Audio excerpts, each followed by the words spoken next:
Hello, my beautiful blossoms, blooms, and buds. I'm Rosebud Reads, and welcome to my book garden. I have the correct video channel this time, the actual one for the date. Sorry again about last time. I was very, very, very tired and clicked the wrong video. Thank you still for people actually showing up. I appreciate it greatly. And I have thus since fixed it so it is in the correct order with the correct picture and the correct summary. Hello, Annika. Oh my goodness. I will do the official things like sponsor, not sponsored, and the other like, but oh my goodness, can I just say, it has been a week. I am currently con crunching. We are doing a lot at my workplace, and it has been crazy. I am very sleep deprived, slightly tipsy, and it is going to be a wild ride this week. I literally just got back from celebrating someone's birthday, did the fastest bathroom cleaning I have done in a very long time, and now I am here. So it has been literally a whirlwind from start to finish today. But I am very excited to see where we are going tonight. And it will be a fun time no matter what. How is everyone doing? I did have fun. The cake was delicious. The margaritas were fantastic. And it was a nice time. It's a very good family friend, and they were celebrating their 65th, so that's a special one. But yes, gearing up for a busy weekend too. Lots of errands to run. I am very grateful this weekend. I actually will get to hit a little bit of a pause.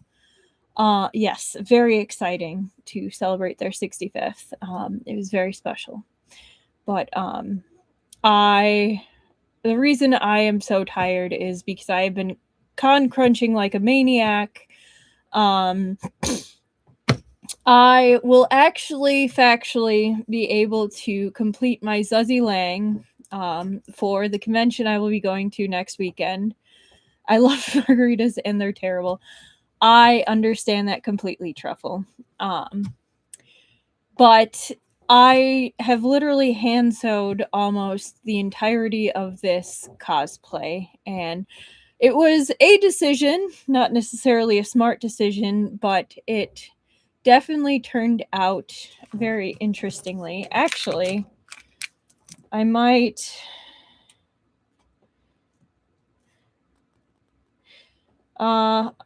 It's not completely done yet, but you know what? I might have my mom or dad bring down the belt that I've been working on that has been eating my life. So I'm calling them right now. So they might bring it down. They might not. Depends on if they actually answer. But it is completely hand sewn other than the base robe and the over robe. I have embroidered. I have added ribbons. Do you mind having Dad bring down the belt that's on the table? I'm going to show them what's been eating my life. Thank you. Love you. Bye. They are going to bring down the belt. I have completed the shoulders on the outside cosplay with all the scales. I will be adding scales. Next week, either Tuesday or Thursday, I will be in full Zuzzy Lang cosplay just for you guys to do the dry run, makeup included. And it will be fantastic. I have styled the wig myself. I feel very proud of that fact. This was kind of an unplanned cosplay that just kind of happened from an idea and then finding pieces where it was like, oh shit, I can actually do this. And then being like, okay, so I have literally designed this ground up patterning and everything. So I'm very proud of this one. And I can hear my dad coming down the very creaky stairs. Thank you. I'm going to show it off. Thank you so much. You are welcome. Thank you. So this is the monster that has eaten my life for the past 2.5 weeks. Ribbons are an absolute trial. It's hard to see the detailing, but there are at least 3 layers in a good number of places. Multiple layers of ribbons, double layers of everything. And my main argument point is you can barely see the details unless you look carefully. And it's like, I worked so hard on this and you can't even see it. And I'm like, ah! I should have used different thread, but I did not. So it's very subtle, but I am very proud of it. So you will be able to see this next week in full, including wig. But yes, I'm very proud of this. So completely hand sewn. But yeah. Yes. The scale patterns are very nice. They offer a subtle contrast. I thought subtle is more Zuzzy Lang, but he does have detailing on the belt and such. But yeah. No. This I literally did not plan to do any new cosplays since my Yan Wuxi. So this kind of turned into like a brain worm, not even an earworm, and it literally ate my life for almost a month. Now we are reaching the end of it, and I'm like, I'm going to sleep so well next week before the convention, because the only things I still have left to do is add the Velcro to the back of that once I have the full cosplay mock-up on so it fits correctly. Potentially add more scales to the outer layer because I want it to be kind of like a Selkie sort of thing where it's like the snake cloak that makes him human. More that kind of idea. Yes, I will be wearing that to the Danmei meetup. That will be my Saturday cosplay. I view Saturday cosplays as like this is your main feature. The other days are the ones you are sidelining, like you're definitely still rocking them. But Saturday is the main day where if people are going to go someday, just a single day, they go Saturday usually. So yeah, that will be my main line. The other ones will be Liu Friday and Yan Wuxi Sunday. So I'm doing either less known cosplays or side characters this con, which I think is pretty cool. I do love my main fellas, but it's kind of fun to do slightly unknown or less known characters just because you get to play around with them a bit more. Okay. Now that I have rambled, definitely a Danmei weekend. It will also be slightly a 2 other features that I will be keeping my eye out for is Witch Hat Atelier. I'm probably saying that incorrectly because I do not speak French. And Project Hail Mary.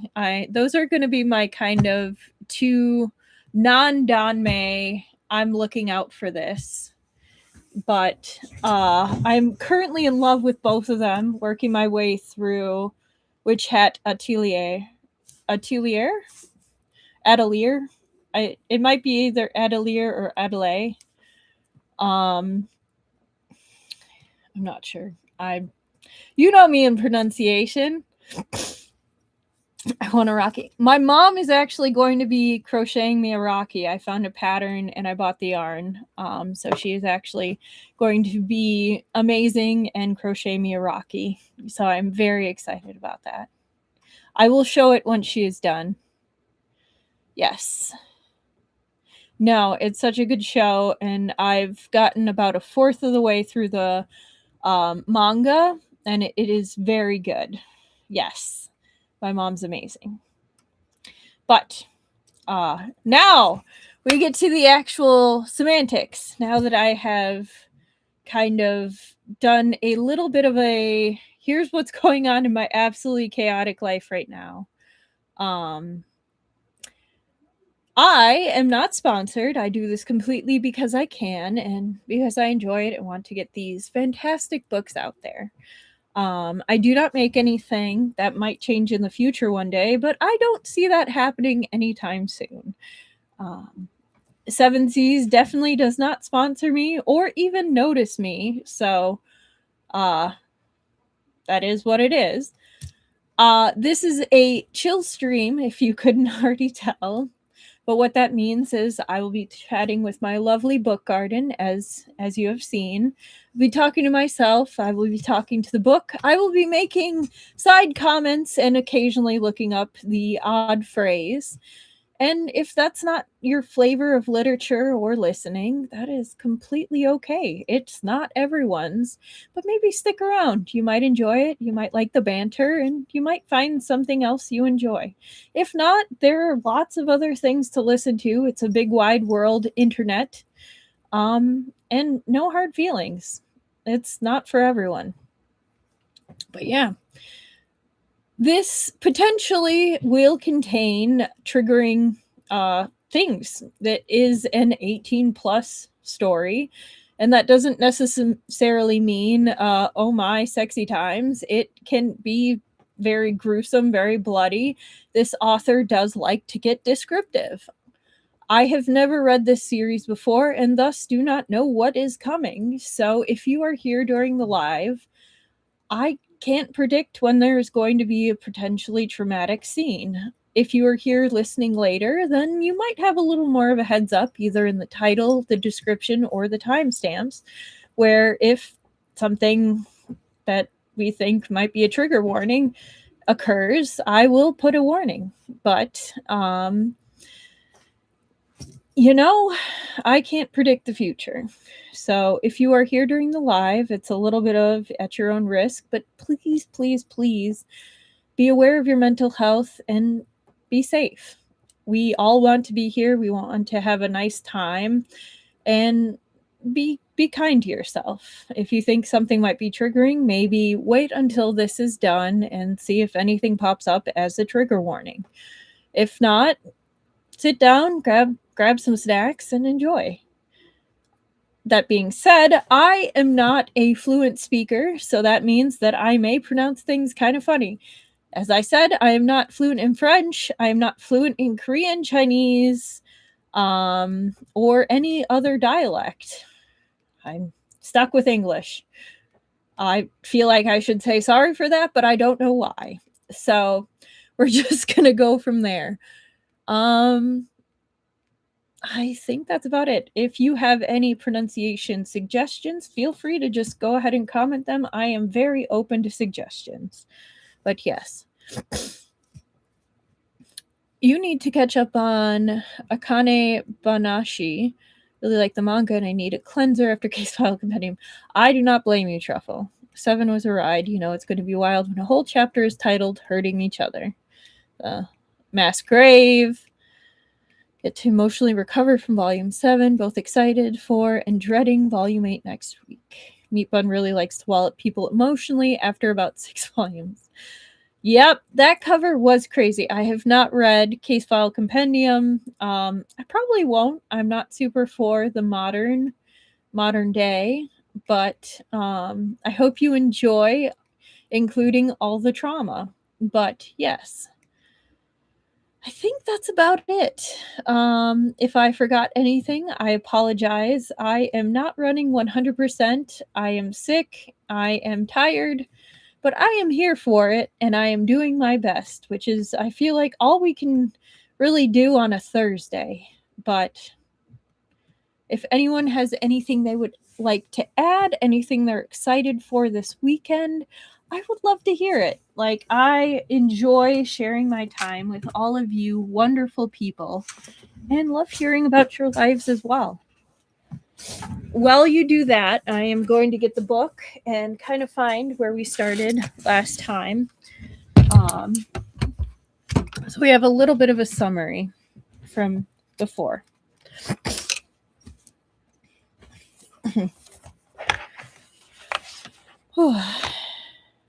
Also not fond of the modern day stuff. Case file compendium and silent reading are the only two I've been interested in. Silent reading was kind of a outlier for me, where I did really enjoy it.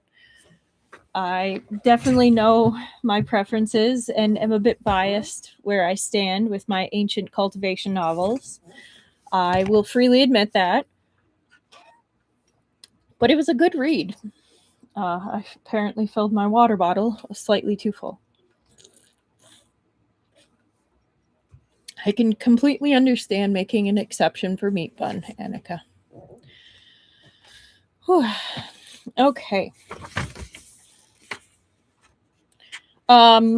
Just looking back at this, I will probably unintentionally call Rong Ching Chi wrong many times once again, because that's where my mind goes when I see that combination of Rong Ching and such. But I will do my best. So, let's see. We're going to go with 1630 as being what we're going to be. I'm going to blow my nose real quickly, and then we're just going to go for it.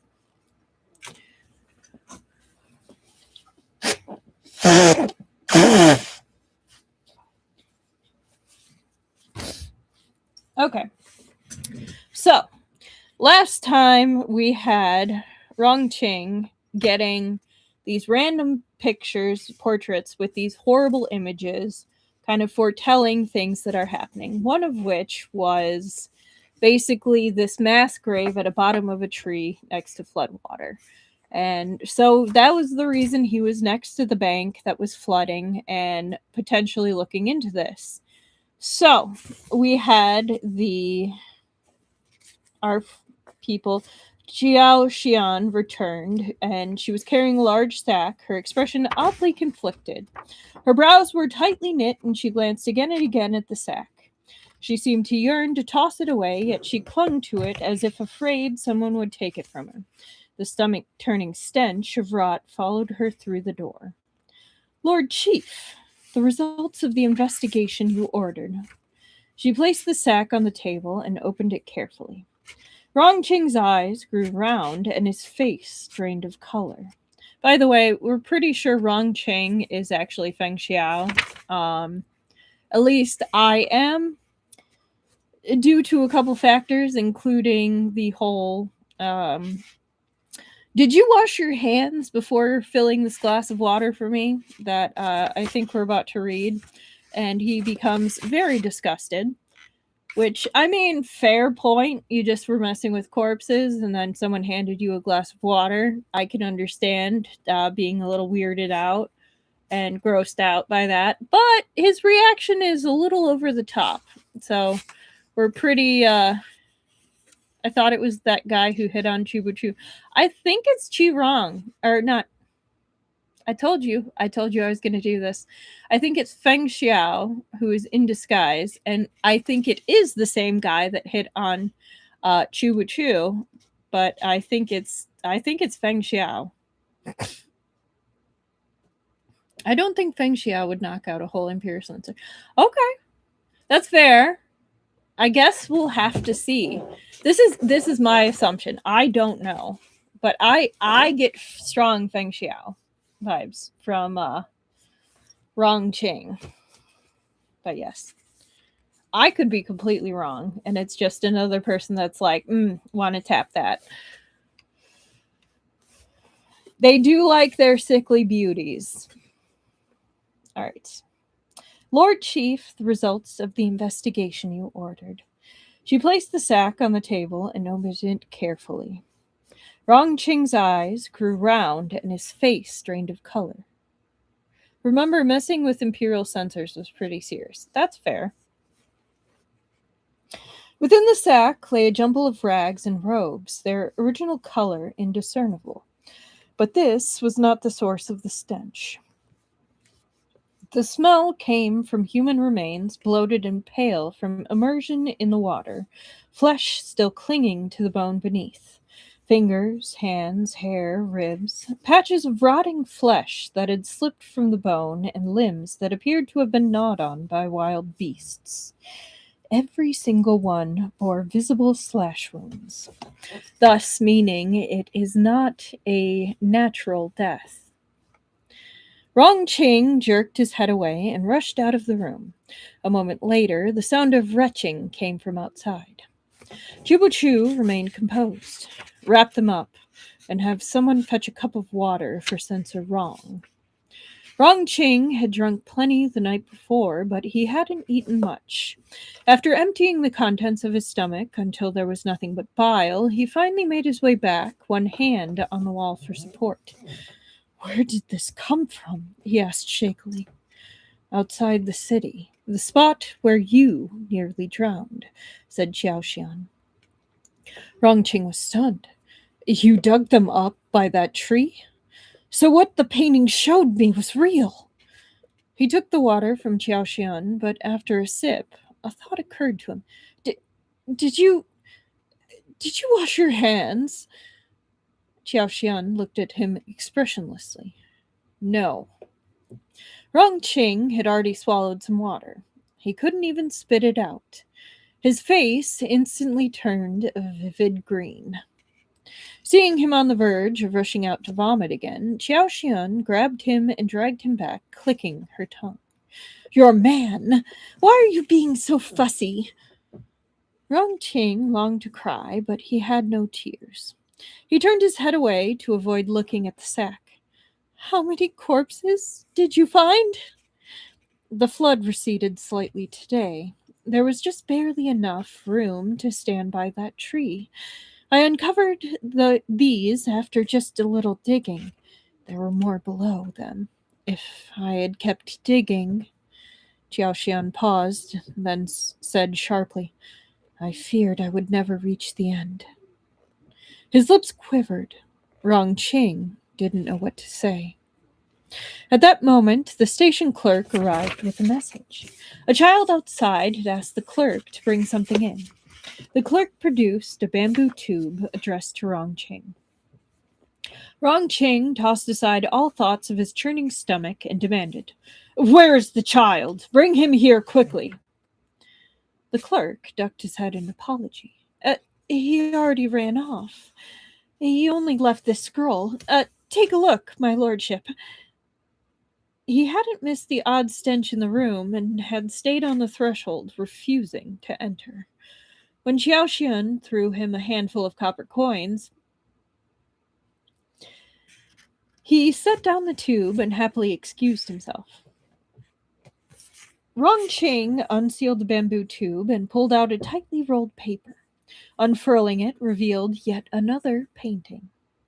The style was the same as the first two, but the brush strokes were much thicker this time. It looked to have been carefully rolled up and stuffed into the bamboo tube directly upon completion. At the foot of the mountain sat a villa surrounded by trees. No guards stood near the villa gates, but on the steps squatted a large rat, almost half a pillar in height. Its tail curled behind it on the ground as it stared at the gates, and it leaned greedily forward as if poised to dash in at any moment. Big rat, no millet you shall eat. For 3 long years you've grown, no care for us you've shown. Big rat, no wheat you shall eat. For 3 long years you've grown, no kindness for us shown." Rong Qing recited, "Is this another hint telling us to visit this villa?" "If the painting is accurate, the villa is surrounded by a dense forest," Chu Buchu replied. "Assuming it's in an area unaffected by the flood, it can only be to the north of the city." So just a reminder, those lines were from Big Rat, a poem in the section Airs of the States, Odes of Wei, from the Book of Songs, the oldest collection of poetry in Chinese tradition. Rat Brother's evil cousin. "Yep. Lord Chief," Xiaoxian interjected, If I may, our most urgent task should be to discover who's been sending the paintings. They've sent 3 in a row to censor wrong, hinting at wrongdoing, but refuse to reveal their identity. Why continue skulking about in the dark? Perhaps they mean us ill and wish to lead us astray. But you also see now that all the hints were true, Rongqing countered. How else could you have brought back that sack? A pile of corpses isn't an explanation. If there's really something suspicious happening at the villa in the painting, it must be heavily guarded. If you go rashly, you'll alert the enemy. Find it if you have the ability, but don't expect us to lead the charge. The Lord Chief didn't come here to do your job for you. Yes, we definitely have to take our amusements where we can. Stunned, Rongqing flushed with shame. Enough, Chubuchu said. Someone's already found the location for us. He pulled a piece of paper from his sleeve, then unfolded it and placed it on the table. Chixia Villa to the north of the city. The 9th night of the 9th month. Good for moon watching. Removing clothes will await your arrival. Come alone. Let's share warmth. Sorry, I paused with the removing clothes part, so let me reread that. Chixia Villa to the north of the city. The 9th night of the 9th month. Good for moon watching. Removing clothes. Will await your arrival. Come alone. Let's share warmth. The writing was unruly, without any signature, and the message made no sense. It was almost laughable. Yet this was the paper Meng Xi Shi had stuffed into Chubuchu's hand after teasing him the night before. Ah, Meng Xi Shi was the one that was teasing Chubuchu.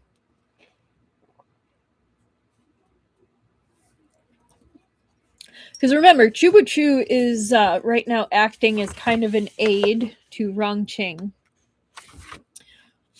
So his personality is being portrayed very differently than his actual personality. So, all right. Now we shall begin anew. Chapter 136.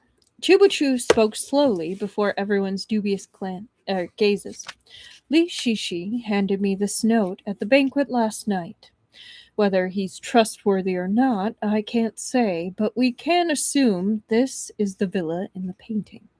We won't have to look ourselves. You think Meng Xi Shi created all 3 paintings? Rongqing asked in shock. Instead of answering, Chubuchu explained what he'd gleaned from the first 2 paintings. The first depicted a man in minister robes, so the painter must be familiar with the ranks of government. The average farmer or townsperson wouldn't even know what color each rank wore, much less know enough to depict them with accuracy.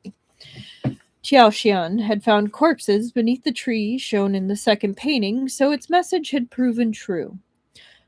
Those rag-covered bones were likely victims of the disaster. But why had they been killed? If they'd killed each other, there'd have been no one to bury them afterward. An unmarked mass grave of such size was also unlikely. There was only one explanation. Those people had been murdered, and the perpetrators didn't want them found. They buried their bodies, but the flood had eroded the soil, making it easy for Xiaoxian to unearth them. Chubuchu finished and looked around at everyone. As he'd anticipated, they wore looks of surprise. Rongqing's face remained pale. He swayed where he stood, looking even more shaken than before. I know what happened. I know. Those victims must have tried to seek refuge in the city, but they were slaughtered on Huang Lue's orders. An imperial envoy, Rongqing himself, was about to arrive, yet there were starving refugees lingering outside the city. This was unacceptable. But the city granaries were depleted, and Huang Lue and the prominent families didn't want to waste their own grain helping these victims. So they simply massacred them. The victims, already weak with hunger, lacked the strength to resist. If this theory held true, then the entire upper echelon of Guangqian County, from the county magistrate to the landlords, were either murderers or their accomplices. That's dark. Huang Lue deserves to die! Rongqing cursed fiercely, pounding his clenched fist on the table. He jerked his head up and looked at Chu Chu. I will write a memorial explaining the situation here and submit it to His Majesty today. What if the victims simply died outside the city before entering, and Huang Lue buried them to avoid the spread of disease? What would you say then? Rongqing's expression was fierce. If that was so, how do you explain the cuts on their bodies? That's what I'm saying. Qiao Xian's lip curled. That's easy enough to explain. They killed each other in desperation while fighting for food. The city was already starving, so Huang Lue dared not let them inside. While he hesitated, they all perished. If you have no evidence, he'll be accused of mismanagement at most. Keeping a city safe from a flood is a sizable accomplishment. The two will cancel each other out. Nothing will change. Rongqing felt as if a hand was squeezing his throat. Suddenly, he couldn't make a sound. Go investigate Li Shishi. See when he came to Guangqian County, Chu told Qiaoxian, and check whether there really is such a person in the Li family. Qiaoxian murmured her acknowledgement and left. What about the third picture? Rongqing couldn't help asking. Qixia Villa, said Chu. Checking it would be helpful. Before Rongqing could smile, Chu raised a finger. But you're not going. I am. Rongqing froze, then blurted, Chief Chu, how can you abandon me when after all I've done for you? Chu almost laughed at the absurdity of this statement. If Qixia Villa really plays some part in this matter, it will be heavily guarded and fraught with danger. You want to go instead of me? The only two martial artists present, Guang Shanhai and Qiaoxian, were Chu subordinates. Rongqing couldn't order them around. The censor wilted. He felt he'd found many clues since his arrival, but yet he'd failed to accomplish anything. There was obviously something very wrong in Guangqian County, yet he couldn't unearth a single lead. Rongqing had been afire with ambition when he'd left the capital, but none of his hopes had withstood harsh reality. You have to realize he's still a young censor. Like, he's new to this position, so I imagine he was hoping to gain some sort of grand achievement, accolade, from helping out with these floods, from dashing in and saving the people, or the like, and he's kind of fumbling it. At least in his eyes. I mean, he's not doing the best job, but, like, at least he's not, I don't think, crooked. So I apparently have very low standards and expectations for officials. If you're not side dealing, I apparently view you favorably. He could be doing better, but he's not completely boshing the job, I guess. If that makes sense. Rongqing froze, then blurted, Chief Chu, how could you abandon me after all I've done for you? Chu almost laughed at the absurdity of this statement. If Qixia Villa really plays some part in this matter, it will be heavily guarded and fraught with danger. You want to go instead of me? The only two martial artists present, Guang Shanhai and Qiaoxian, were Chu subordinates. Rongqing couldn't order them around. The censor wilted. He felt he'd found many clues since his arrival, yet he'd failed to accomplish anything. He is trying, I'll give him that, right? There was obviously something very wrong in Guangqiang County, yet he couldn't unearth a single lead. Rongqing had been afire with ambition when he'd left the capital, but none of his hopes had withstood harsh reality. A short while later, Xiaoxian returned. Li Shishi was indeed a real person. Learning about him was easy. All one needed to do was to ask around at the Li family shops. Thanks to his inane behavior, no one would suspect the asker of anything other than curiosity. They say he's a distant nephew of the Li family patriarch. He grew up wild in the countryside and is incredibly mischievous. He's accomplished in neither scholarly pursuits nor martial arts. His greatest skill seems to be speaking sweet words of flattery. At home, he spent his time in unbecoming places and drove his elders to distraction. They sent him here to Guangqian County and asked the Li family to arrange some tasks for him so he'd be discouraged from further mischief. But apparently, he's only gotten worse. He's rapidly endeared himself to all levels of the Li family with his silver tongue and has had several romantic escapades. He even got involved with a married man. But he's done well in his tasks, so the eldest son of the Li family likes him. When I asked around, I discovered he arrived in Guangqian County after the heavy rains began, about 5 or 6 days ago. Suspicious. Ah, said Rongqing. The rains started 10 days ago, and the downpour quickly made the river overflow. The floods reached the city around 4 days later. In other words, Li Shishi couldn't have witnessed the scene in the painting personally. Chubuchu looked at Guang Shanhai. What are your thoughts? He didn't He didn't treat Guang Shanhai as a simple bodyguard, but respected his opinion. Guang Shanhai had gradually softened toward the chief of the Shuyui Bureau and was no longer as hostile as he had been in the beginning.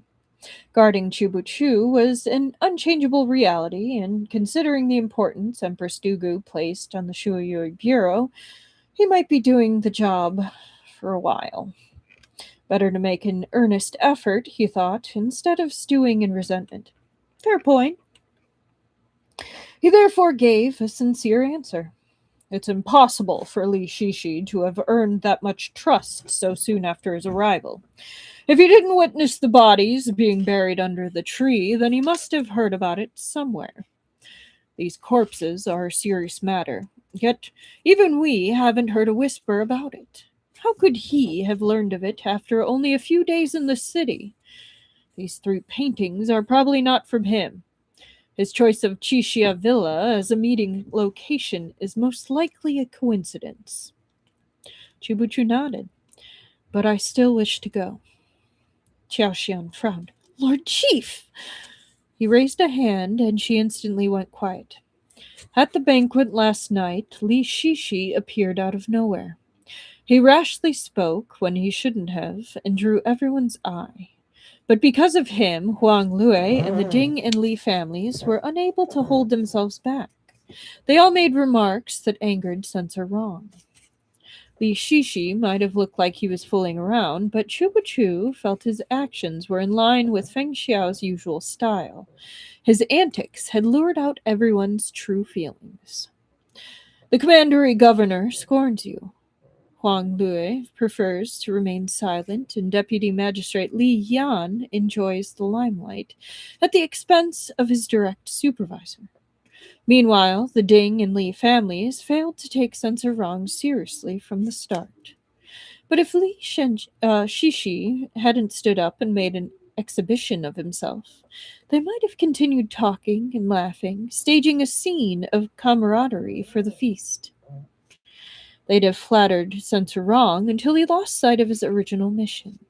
He might really have sent a memorial to the court asking for more grain. Rongqing was furious. When he'd woken that morning, he'd realized he'd nearly fallen into a trap of Huang Lue's making. To think he'd been tricked so thoroughly. Guang Shanhai looked pensive, but Xiaoxian frowned. Chu Chu seemed to be oddly trusting of this Lu Shishi.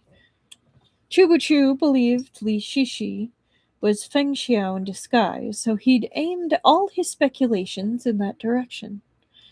But what if his guess was wrong? What if Li Shishi wasn't Feng Xiao? And even if he was, what if he'd come with evil intentions and wished to lure Chu Chu into a trap? Fair points all around. You never know. If Li Shishi didn't paint them, who did? She asked. A quick question. I'm sorry I'm breaking the scene. I'm talking a little quieter tonight. Is it still okay, volume wise? It just seems to fit the scene a bit better to talk quieter tonight. Um,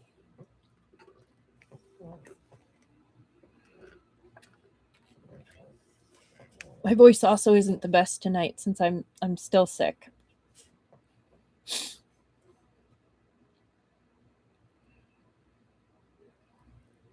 Okay. All right. I'm glad. I wanted to make sure cuz I can be louder. If Li Shishi didn't paint them, who did? She asked. Jubuchu asked Rongqing to take out the first two paintings. They placed the three works side by side, and the differences instantly became apparent. The brushwork on the third painting was much rougher and more careless than the first two. The painter had conveyed the rat and villa in just a few strokes. They'd likely been in a hurry while painting.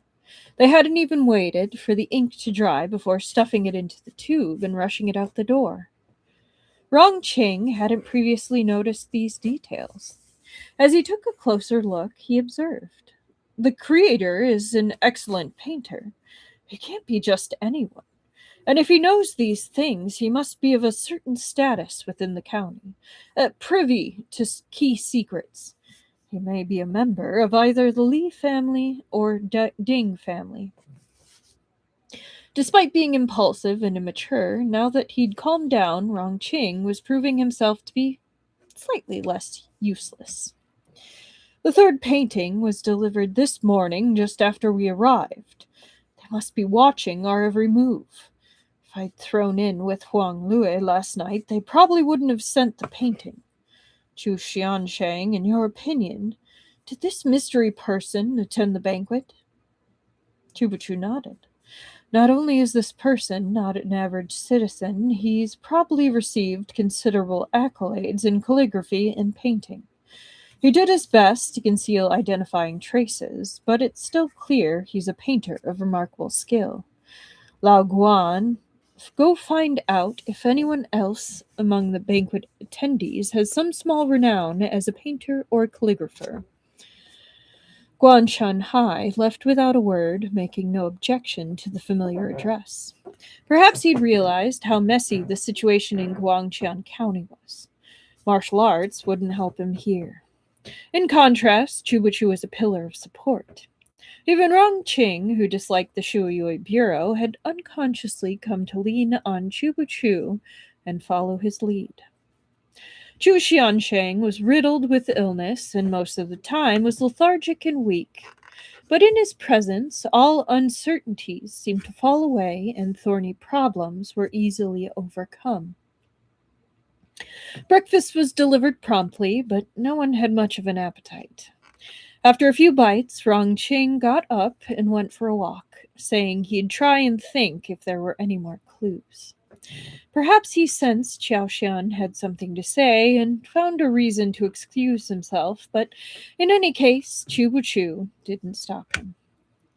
The instant Rongqing left, Xiaoxian blurted, "Lord Chief, please let me go instead."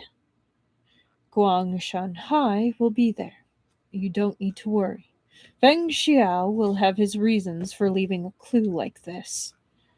He was completely convinced Li Shishi was Feng Xiao. I'm gonna find it very funny if it's not actually Feng Xiao.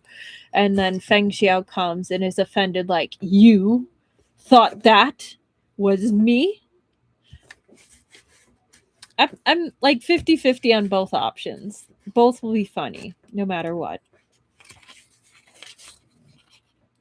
Zhao Xian compressed her lips. Chubu Chu had interacted with Feng Xiao much more than she had. Someone as perceptive as him must be able to recognize Feng Xiao via all the scattered and minute clues. Yet, even so, Lord Chief, Feng Xiao is a member of the Jijian Bureau. His every move is made to benefit his own organization. Look at what happened at Mount Tiannan when he feigned surrender and eradicated the 13th floor's base. Your lordship was seriously injured, yet he obtained this Sarira that took his martial arts to the next level.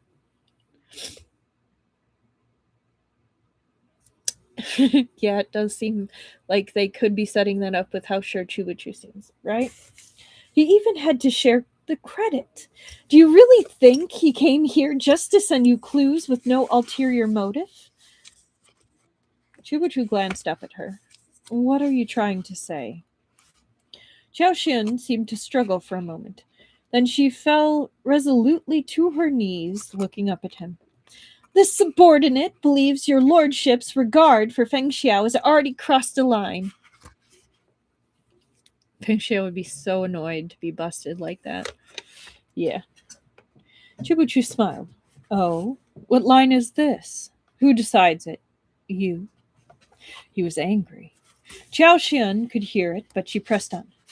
Lord Chief, Feng Xiao isn't one of us. He pretends to be careless and wild, but he's shrewd and calculating. From Liugong City up till now, he's never suffered a single loss from our collaborations. He must be in Guangqiang County for reasons of his own. Maybe he wants your lordship to do the investigation for him, so he can take advantage of your efforts and steal the credit again. He nodded. I know. Everything you said is consistent with his personality. Then why does your lordship still trust him? Xiao Xian cried. Why? Chubu considered it carefully. He remembered Feng Xiao slipping the knife between his ribs in that cave. At the time, he'd been neither angry nor surprised. He'd already calculated every factor and understood Feng Xiao's reasoning. If Feng Xiao hadn't stabbed him then, it would have only made him a fool. Softness didn't suit them.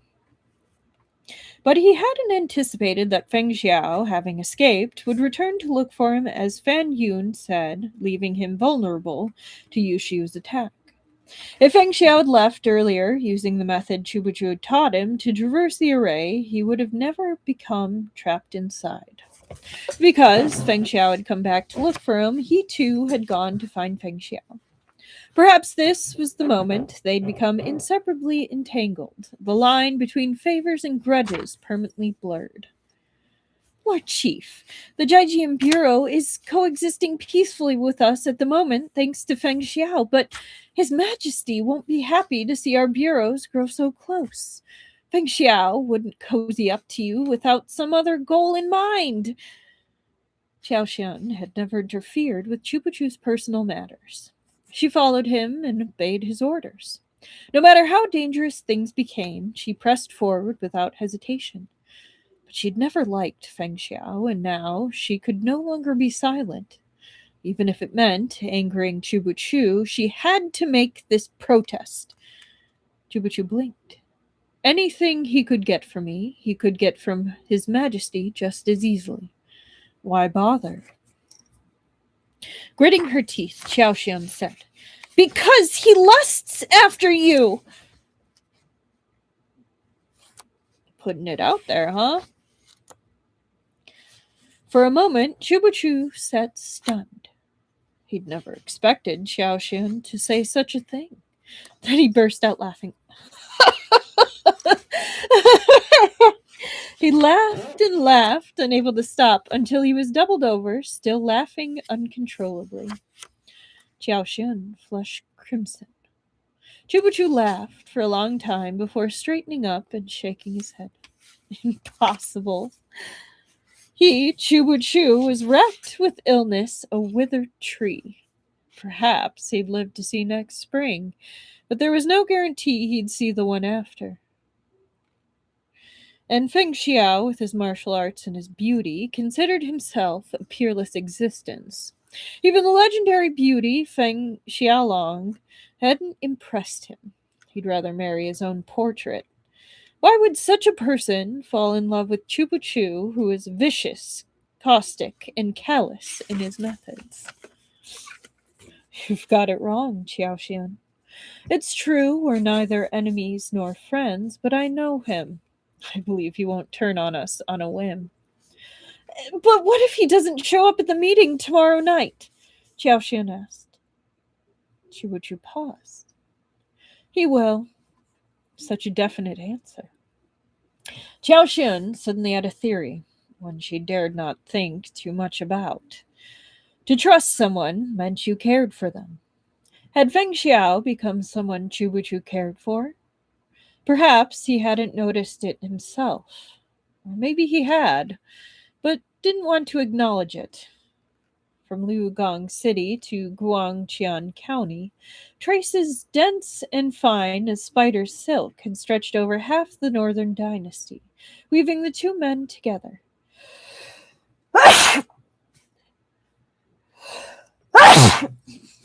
Sorry.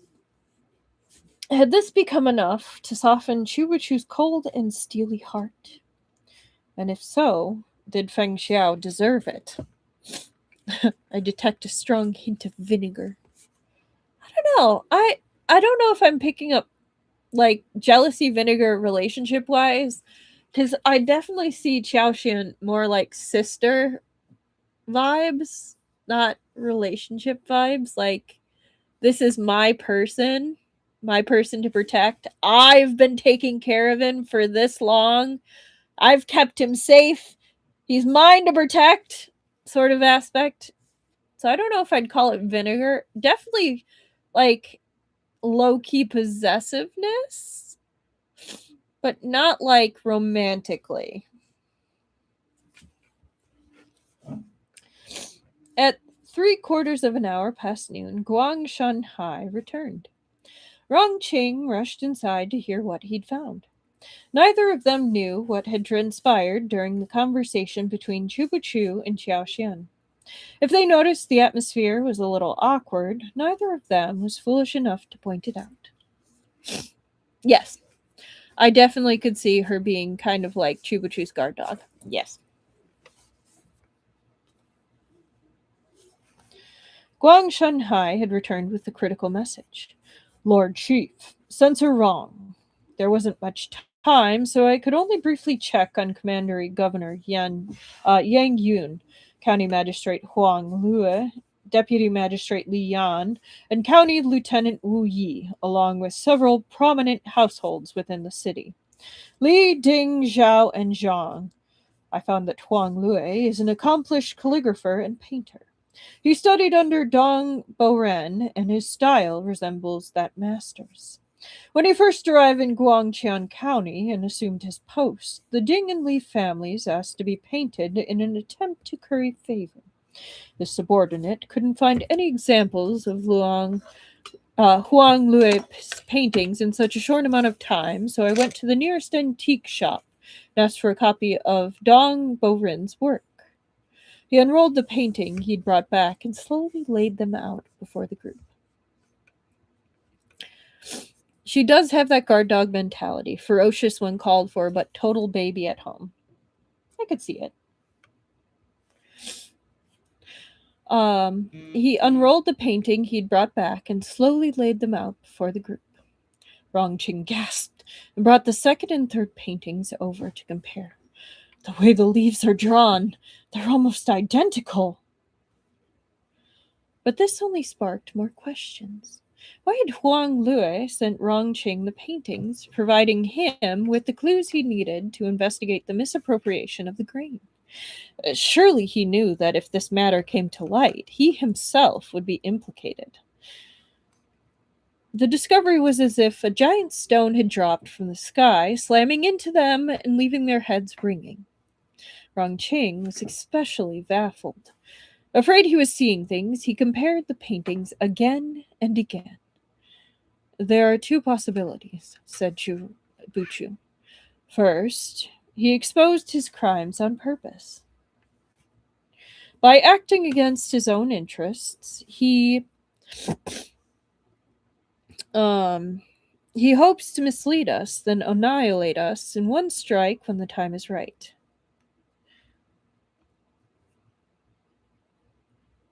But there's a second possibility.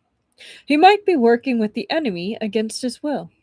His loyalties lie elsewhere, but he doesn't dare defy his co-conspirators openly. This is the only method he can use to send you clues. If you fail, he's safe. But if the court investigates, he can cite his contributions to lighten his sentence. Rongqing, still comparing the paintings, inhaled sharply. He too had endured a life of strenuous studies as a scholar and had dabbled in the four arts: music, huiqi, calligraphy, and painting. He could tell these three paintings had been painted in the same style as the samples Guang Shanhai had retrieved. They were most certainly painted by Huang Lue. That's unexpected. Chu Xianqing, let me come with you tonight, Rongqing requested again. No, you stay here, Chubachu said. Huang Lue has sent you three paintings. Who knows? Maybe he'll send you a fourth. We may obtain more clues if you are here.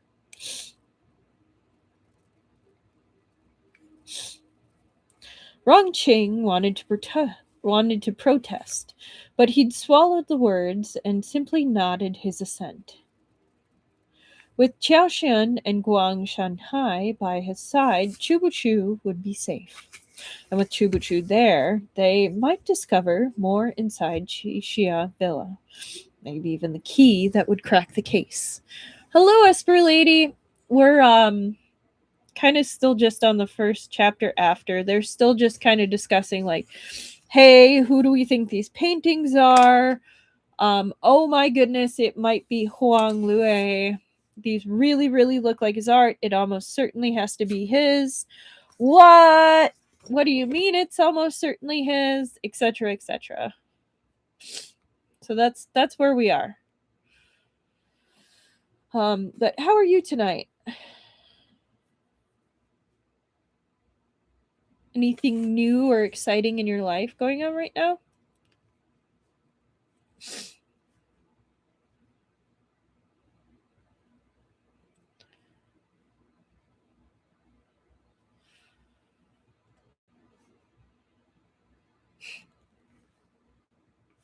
You're doing good. I'm glad. Anything you're looking forward to this weekend? That applies to everybody. I realize I forgot to ask that.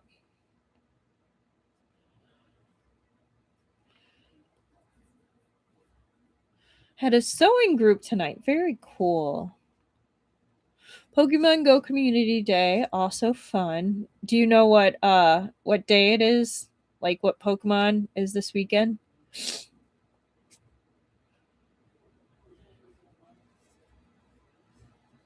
Or no? Totally okay if you don't.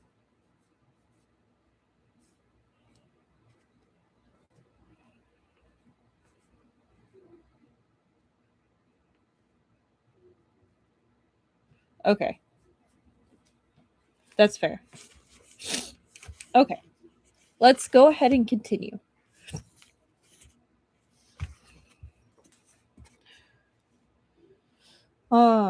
He smelled a hint of danger, the scent of an approaching storm. He must be a Midwesterner. Anyone who's a Midwesterner will probably understand that joke. Anyone else who is not, it's a Midwestern thing. We can smell storms coming.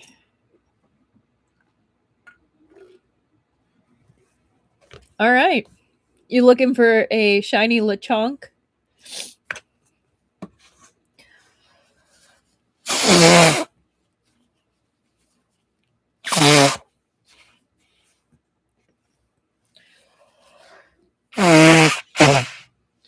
Nice. Good luck.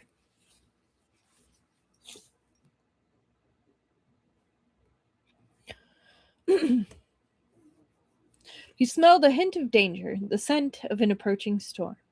But even then, he didn't anticipate the peril Chubuchu and the others would encounter on their trip. Foreshadowing. Very cool, Esper.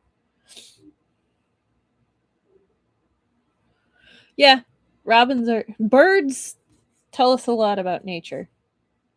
As far as Rongqing was concerned, Guang Shanhai and Xiaoxian were more than enough to protect Chubuchu if they needed to escape. Chubuchu and the other two thought much the same. Night fell. It was almost the appointed time. The heavy rain had stopped that afternoon, and the floods had receded slightly. The people saw the first light of clear skies after rain, and the worries and fears that had weighed on them in recent days lifted. Tonight, Guangqian County slept soundly. But above them, dark clouds quietly gathered once more, blotting out the stars and moon. If no wind came to blow them away, another downpour would soon arrive to worsen Guangqian County's situation. The robins get very loud when rainy weather is on the way, and a lot of other birds become scarce. Yep. There's also a smell of petrichor in the air that you can actually smell. It's ozone. When you live in the Midwest, it becomes very prevalent, and both based on clouds and the smell in the air. A lot of Midwesterners, myself included, are able to predict when it's going to rain. But above them, dark clouds quietly gathered once more, blotting out the stars and moon. If no wind came to blow them away, another downpour would soon arrive to worsen Guangqian County's situation. Outside Xixia Villa, there was silence. Even the mountain birds had tucked their heads under their wings. The villa gates were latched tightly, but black shadows shuffled inside, indicating that while security on the outside might be lax, the inside wasn't the same. The leaves rustled and the wind began to blow. 3 shadows landed lightly on the roof and slipped down into the backyard. No one noticed their arrival. My friend wrote an Omegaverse book, and that was one of the Omega Sense. Petrichor? Ooh, cool. I can predict rain because of how my joints ache. I mean, that works too. Definitely works too. All right. Where's my sticky note with time? Oh my goodness. It's already an hour. Hour and 3 minutes.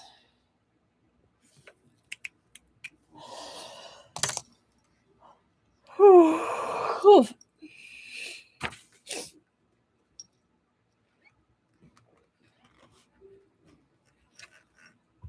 mean, there's always the tried and true method of looking outside to see if it's raining. That also works.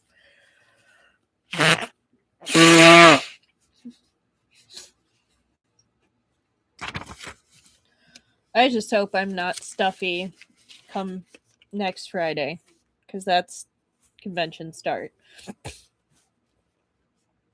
All right. 137. Chishio was a common name with a pleasant meaning. Dwelling in the clouds. When the powerful and affluent wished to name their villas something that sounded somewhat sophisticated, it was among the most frequent picks. This wasn't to say the owner of the villa was unrefined, merely that it was an exceedingly ordinary villa. When spring turned to summer, the villa's owner would often leave the city with his family and come to this retreat, which lay in the highest terrain to the city's north. The villa sat halfway up the slopes of a mountain, the perfect spot for avoiding the summer heat. Nevertheless, there was something strange about the place. Its gates were locked, and a layer of dust coated the scattered footprints on the steps. It looked like no one had visited for a long time. Yet in contrast, the eaves were clean and showed no traces of cobwebs. The plaque inscribed with the words Chichia Villa were also in perfect condition, a deterrent to potential thieves. Outside or in, no lamps were lit. The wind whistled past the leaves and slipped through the cracks in the windows, its sound transforming into something eerie, like a vengeful ghost howling into the wilderness. The backyard was empty. A latent danger seemed to lurk in the shadows as if a ferocious beast might bound out at any time and pounce, its bloody maw wide open. As the three of them were uninvited guests, however, they were unbothered by the atmosphere. Holding Chubuchu's arm, Guang Shanhai landed gently on the ground. Chubuchu pointed, and Xiao Xian took the lead, headed towards the woodshed and kitchen to explore. As for what lay in Qixia Villa, and why Huang Lue and Feng Xiao had both sent them here at the same time, tonight they were bound to find answers.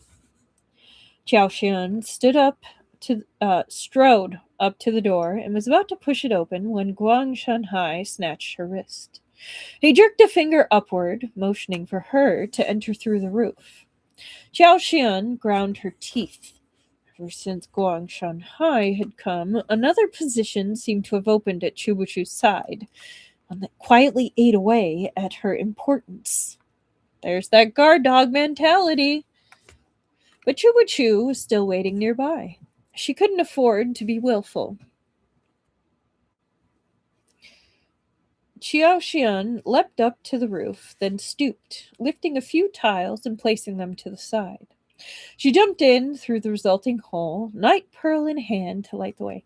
That is one of the things I'm jealous about. Just having like this random glowing orb that you can just like stick in your pocket and be like, instant light. I don't care that it's not a strong light, just having a night pearl, like that just sounds cool. It was one of the night pearls Chubuchu had plucked from the cave in Mount Tiannan. He'd taken the dagger Fan Yun had left at his bedside and used the chance to pry a few night pearls from the stone walls along the way. Xiao Lu was rich enough. He wouldn't miss them. If Chubuchu had room in his pockets, he'd have taken one for every member of the Shu Yui Bureau. Love me a random glowing orb, right? In the night pearl's dim glow, Xiao Xian gradually made out the contents of the woodshed. The windows were locked from the inside, impossible to open. When her gaze fell on the door, she couldn't hold back a soft gasp. A trap was set up behind the door. The moment someone pushed it open, it would trigger crossbows that would kill them instantly. Had she ignored Guang Shanhai's advice, even if she'd managed to evade the crossbow bolts, she would have alerted the guards in the villa. I agree. I have a few glowing rocks and I love them. It's just a cool concept. Things that glow are awesome.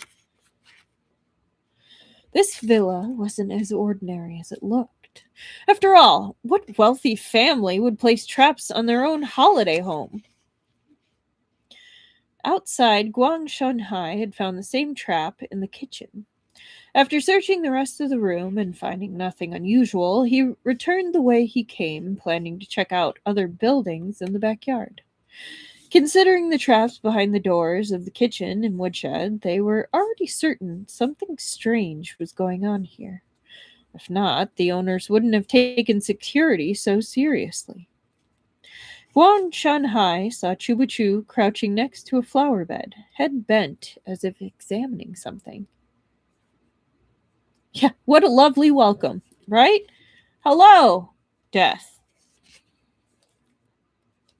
Lord Chief, Guang Shanhai said quietly. Chubuchu didn't look at him. He picked up a green brick next to the flower bed. There was no soil underneath, but an empty hole. Realizing something was amiss, Guang Shanhai didn't wait for orders. He reached into the hole where he found a smaller piece of brick. This one was loose, as if it could be pulled down.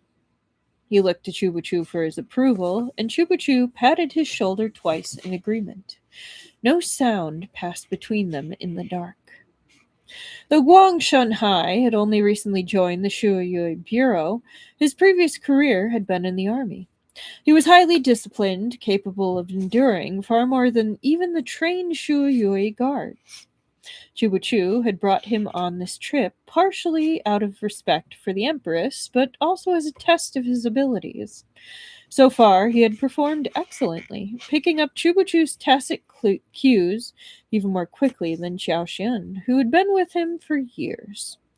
It was no surprise Xiao Xian was unhappy. Oh boy. At Chubachu's signal, Guang Shanhai pressed down on the brick. There came a low roaring sound as something underground began to shift. All three of them stood stunned. The ground in the backyard split down the middle, then slowly pulled apart to reveal a pitch-black chasm with no bottom that they could see. Wang Shanhai reacted swiftly. He directed the Night Pearl's light downward and illuminated a cellar full of sacks. When he extended his arm and poked a hole in one of them, a stream of something that looked like pale sand slipped out to bounce from his palm and onto the floor. Rice. Plump, white, fresh rice. Thanks to the disaster this year in Guangqian County, most of their farmland had been swept away before the rice could be harvested. This couldn't be rice from their local fields, and it certainly wasn't old rice either. This was this season's fresh rice, transported directly from the imperial warehouses. A noise came from the front yard, followed by the patter of approaching footsteps. Lamplight cast swaying shadows around the yard, followed by panicked voices. Should they stay or go? Guang Shanhai couldn't decide. They'd alerted the enemy. If they left now, their adversary would move the rice the next day, and no evidence would remain. But if they stayed, he and Jiao Xian would have to repel the guards and then call for Rong Qing to summon the nearby Shu Yui guards to seize the people and goods here. If they were captured in the process, forget any chance of investigating. They'd be lucky if anyone found their corpses. Guang Shanhai had never had to make such a decision in the right guard. He understood now why Chubachu had to come himself. Neither he nor Qiaoxian could bear the responsibility of this choice. Go! Chubachu's succinct order cut through Guang Shanhai's spiraling thoughts. He breathed a secret sigh of relief. At that moment, his confidence in Chubachu grew 100-fold. He'd been reluctant to leave the capital just a few days ago, yet at this critical juncture, he didn't think twice about the order he was executing. Even Guang Shanhai couldn't have said what he was feeling, when his feelings had changed. The ailing Shuyui Bureau chief had a strange power to ground others. The instant Chubachu's order left his mouth, Guang Shanhai grabbed him and leapt out of the villa with Qiao Xian close on their heels. As soon as they landed, several black shadows flew out of the forest and lunged towards them. Blades clanged as bloodlust boiled in the air. It was a trap, thought Guang Shanhai. Their opponents had been waiting for them to arrive so they could capture them in one fell swoop. No wonder their incursion had gone so smoothly. Take him away! I'll hold them here, cried Qiao Xian. She leapt at the enemies without looking back. So ferocious was her sword that not even the wind could slip between her swings. She wove a dense sword screen, warding off 7 or 8 attackers and leaving them unable to advance an inch. Guang Shanhai didn't hesitate. He snatched Chubachu up and ran. While Qiao Xian held the others off, Guang Shanhai pulled Chubachu along, sprinting without pause for several miles. They were almost at the foot of the mountain, but Guang Shanhai dared not let down his guard. The forest here was dense, with trees swaying in the howling wind. Their branches cast shadows over sky and earth as if ready to ambush them from all sides. Bloodlust! Bloodlust was there, yet not. Front, back, left, right. The air shifted, and Guang Shanhai jerked his head around. Black clouds curled and whipped the branches and leaves, digging and dragging long shadows across the ground. But without light, how could there be shadow? An alarm sounded in Guang Shanhai's heart. In next breath, a long sword cut soundlessly toward him. But he wasn't the target. It was Chu Bu Chu. Shocked, Guang Shanhai flung himself backward faster than he ever had in his life, unsheathing his saber and hurling it at the newcomer. Even then, he was too slow. The sword flew like an arrow, impossible to evade.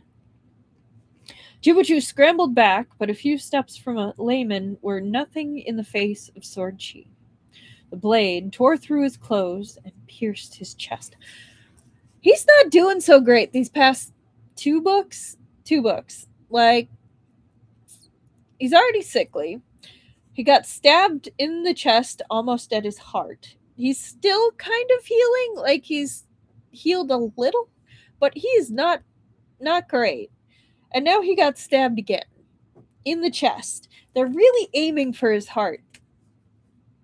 Agony laced through Chubuchu's heart. The new injury aggravated the old one, and pain roiled over him like the tide. He groaned and stumbled, yet after drawing blood, the sword went no further. Guang Shanhai's saber stopped it before it could run him through. Guang Shanhai leapt forward and engaged the enemy. Their blades flashed and wove so fast it was impossible to look away. Jubuchu pressed a hand to his wound and staggered back another few steps. After his initial muffled groan, he made no sound. He remained quiet as a corpse, allowing Guang Shanhai to concentrate on fighting the enemy. Poor guy, he really is going through it. He is. The villa's lanterns, now lit, glimmered in the distance, but their dim light merely revealed that the newcomer's face was masked. Only his angular figure hinted that he was a man. Still, unless someone was a prodigious talent who had studied all forms throughout the land, it was nigh impossible to conceal the origin of one's martial arts, especially not from someone as knowledgeable as Chu Bu Chu. So it's him. In an instant, many points connected. Chu Bu Chu understood, but that didn't help the situation at hand. If they couldn't escape tonight, they would be cold corpses by morning. It wouldn't matter what they'd discovered. The masked man was a formidable fighter, at least on par with Guang Shanhai. Guang Shanhai's martial arts were suited for the battlefield, but the masked man's moves were a classic example of Jianghu assassination techniques. Guang Shanhai's bold and vigorous style couldn't be used to its full effect against him. He felt his strikes blocked from all directions, while he himself took blow after blow. But Guang Shanhai was adaptable. He switched from offensive to defensive and bided his time. His saber guarded the small area before him, as well as Chu Bu Chu on his back, while he waited for a chance to counterattack. Within the villa, Qiao Xian remained trapped. Her companions couldn't know whether she was dead or alive. She was skilled enough to escape unscathed as long as her opponents didn't overpower her too greatly, yet she was terrified that if she didn't pin her adversaries down here, they'd catch up to Chu Bu Chu. She stubbornly, painfully held on. The villa's lantern shone brightly, no longer hidden. Had this ambush been prepared for them? Had their opponents known of their coming and quietly awaited their arrival before springing this trap? Or had they been alerted to their party's intrusion when they'd opened the underground cellar? I mean, let's be fair. The cellar not subtle. It literally split the entire courtyard. If you are a guard and you don't realize half the ground is now a chasm, you're not a guard. You're just a person standing there getting paid. Like, I mean, they're not subtle. This was not subtle. They tried.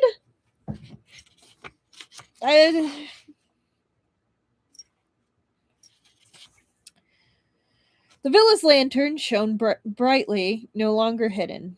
Had this ambush been prepared for them?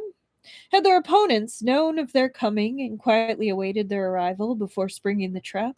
Or had they been alerted to their party's intrusion when they'd opened the underground cellar? It was really intense, right? Chu watched the man fighting Guang Shanhai. In his heart, he already knew the answer. But no matter how much danger they were in now, one fact remained. Despite passing him the note, Feng Xiao, or rather Li Shishi, hadn't shown up. Li Shishi was Feng Xiao. Where had the star of tonight's show gone? Rong Qing looked at the letter in front of him, his heart in turmoil. The message was only one line, a request to meet Rong Qing in the study in the county office's backyard tonight. In place of a signature, there was a small illustration of leafy branches and distant mountains, rendered in the same style as the three paintings. Rong Qing couldn't be certain the handwriting belonged to Huang Lue, and indeed, Huang Lue seemed to have predicted his hesitation. He'd therefore taken these sketches He'd therefore included these sketches, allowing Rong Qing to carefully compare them with the others to earn his trust. Should he go or not? Rong Qing was paralyzed with indecision. He and Chu had analyzed the situation earlier that day. Huang Lue had painted picture after picture, hinting at some larger conspiracy lurking beneath the relief efforts. Chu had set off for Qixia Villa to investigate with Guang Shanhai and Xiaoxian, while Rong Qing remained in the relay station, waiting for Huang Lue's fourth painting. But this letter had arrived instead. Perhaps Huang Lue was trying to free himself from his predicament. His only way out was to support the Imperial Censor's attempts to bring the Maleficence to light. Maleficence to light, therefore atoning for his crimes through meritorious deeds. Yet he must also fear that Rong Qing wouldn't succeed. Now Rong Qing understood why the Empress had sent Chu. The intrigue here was too deep and might even involve relatives of the royal family. Without Chu here, Rong Qing wouldn't have gotten anywhere. Fortunately, Chu was here. At this thought, he felt a bit calmer, but he soon grew conflicted again. Before Chu left, he'd wanted Rong Qing not to leave the relay station under any circumstances. They hadn't expected Huang Lue to personally pen a letter to him. Maybe someone had discovered Huang Lue's duplicity, so he'd seized his chance, no longer concerned about being exposed. He might have evidence that Guangqian County had misappropriated the grain. Rong Qing had a hunch that if he missed this chance, there would not be another. That's suspicious. Or he could be trying to lure Rong Qing out.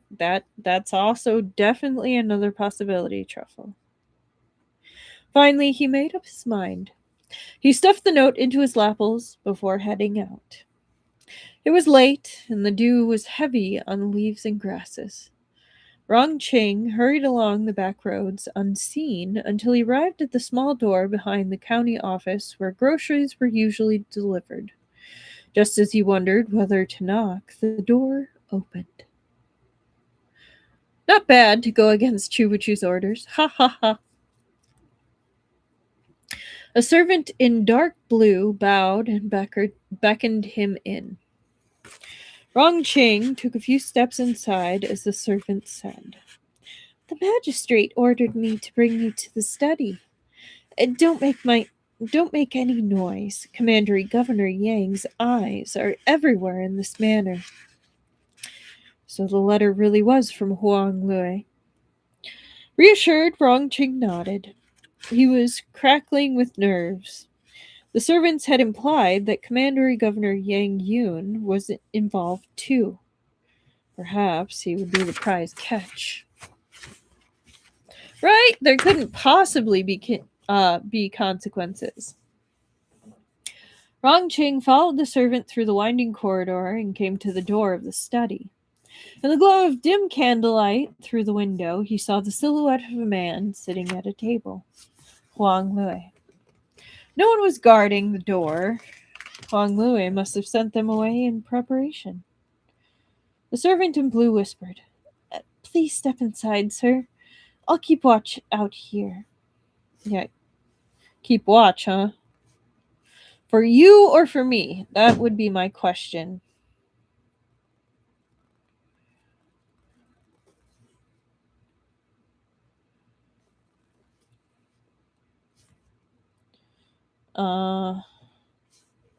Sorry, 1 second.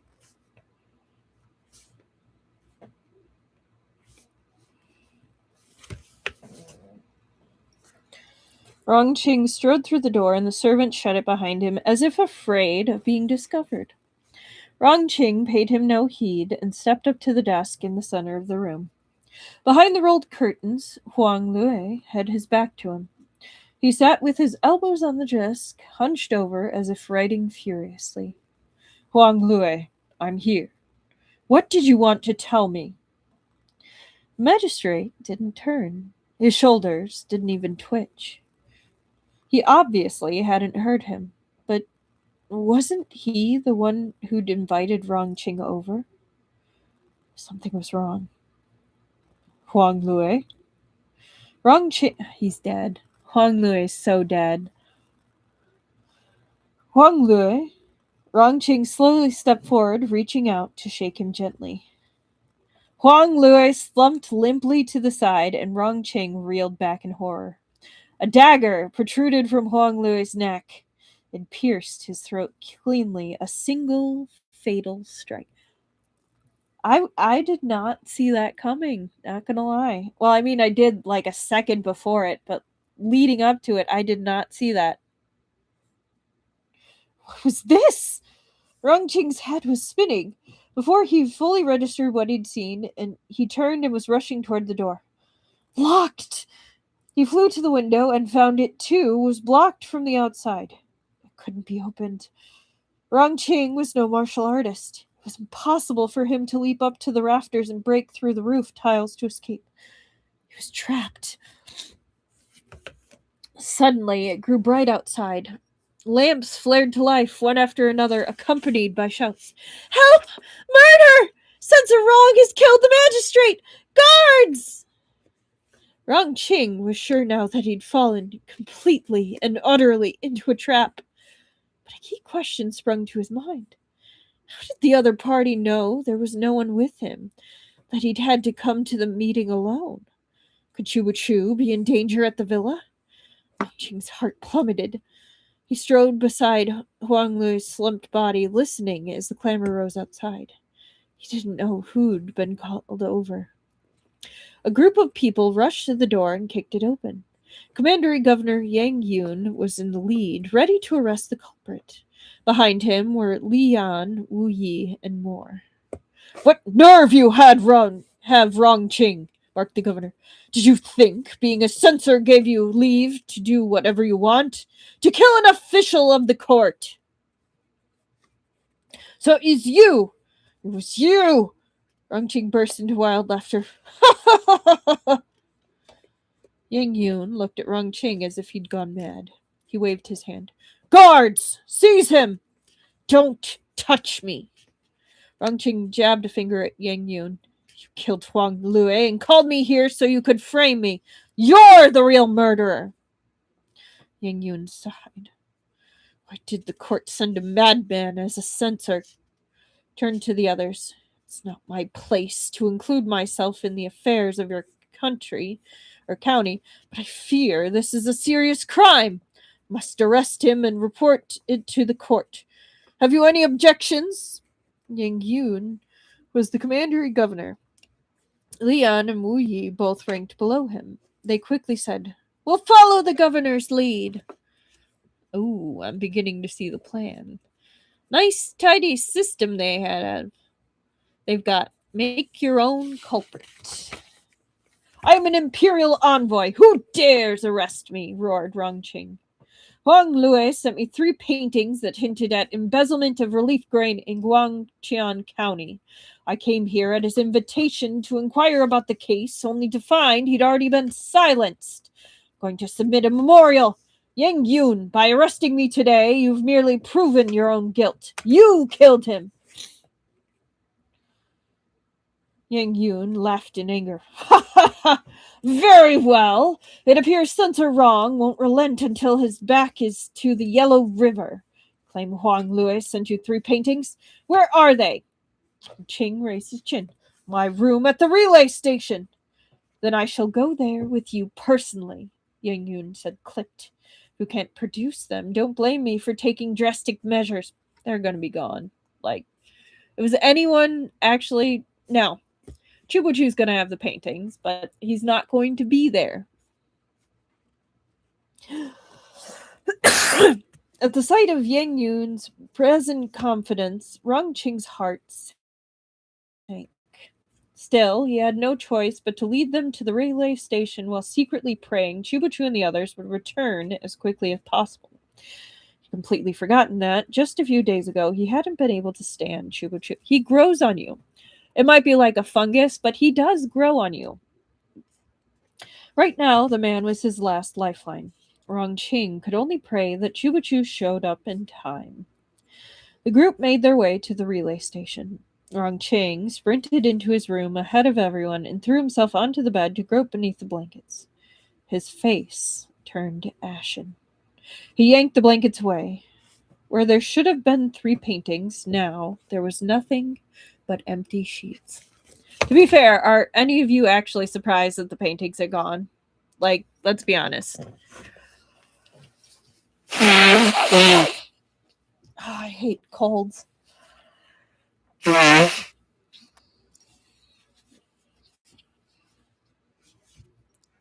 Not at all. Exactly.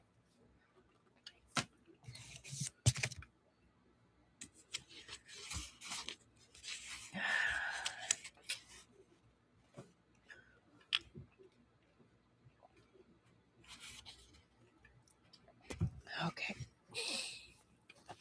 Where's my pen? There it is. Thank you, Esper. I'm hoping to actually get some rest this weekend so I can heal up.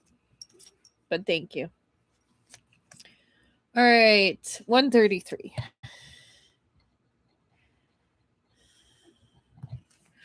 Chapter 138. Fingers crossed. Me too. Yes.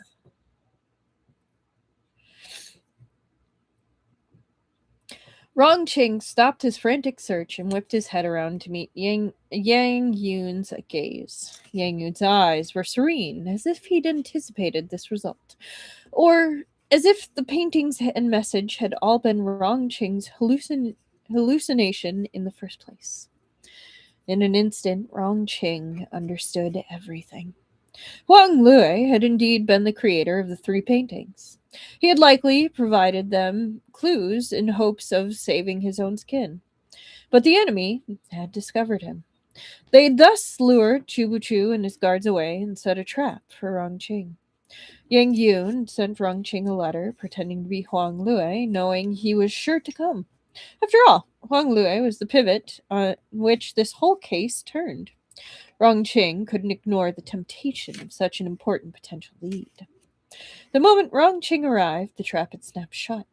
Huang Lue had been silenced, and Rongqing was caught red-handed in his study in the middle of the night. Distantly, Rongqing heard Yang Yun questioning the servants in blue.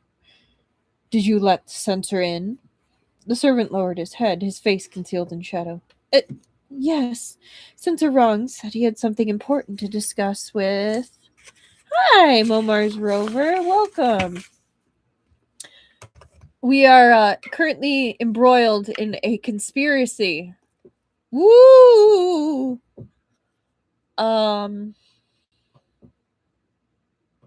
So, Rong Qing, the censor, is kind of being framed right now for murdering Huang Lue, who we found out was the one who's been sending the portraits, who is now dead. He got Rong Qing got locked in the study with the dead Huang Lue, who has a dagger in his throat, and now the paintings are missing. Counters. I have not done the counters yet, but yes, we have not actually added anything to the counters. So injustice to service workers is still at 5, 10, 15, 20, 25, 30, 35, 36. Justice to service workers is still at a sad 3. Injustice to animals and plants is sitting at a solid 5.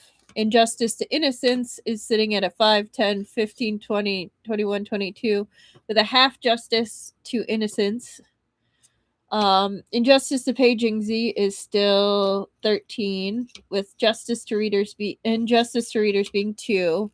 And our shamelessness counter is still 5, 10, 15, 20, 25, 30, 35, 40, 45, 50, 55, 60.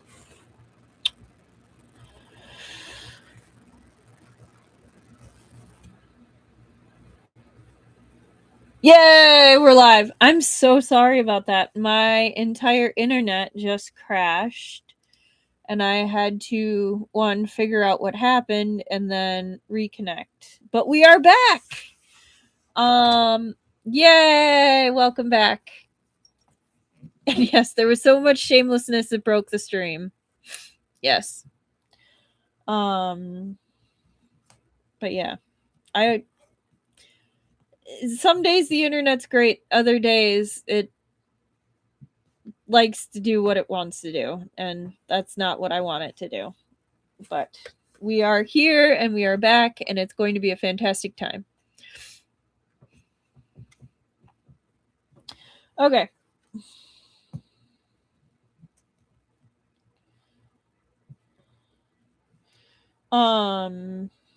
My beef, I was having beef about how the servant says, I was terrified. I fled as fast as my feet would carry me, then locked the windows and doors before calling for help.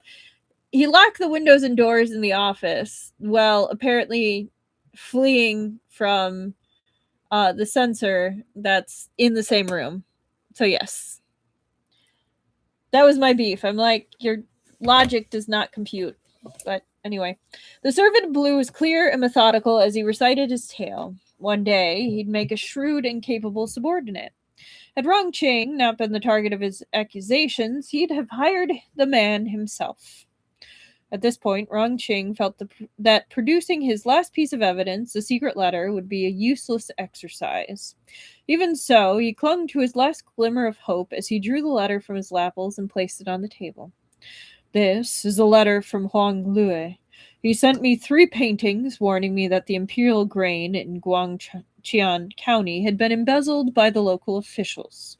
Not a mouthful of this grain made it to the refugees. Conspirators not only misappropriated the resources of the court, they let the people starve. To quell potential unrest and stop the court from investigating, they resolved to finish what they started. They massacred a large group of refugees outside the city. I've uncovered several corpses beneath the tree in the city's outskirts. Yang Yun, how do you explain this? Yang Yun opened the letter and examined it with a critical eye. Censor Wrong, I do want to believe you. However, I must say that I've seen County Magistrate Huang's handwriting before. This letter wasn't penned by him. Rong Qing wasn't at all surprised to hear this.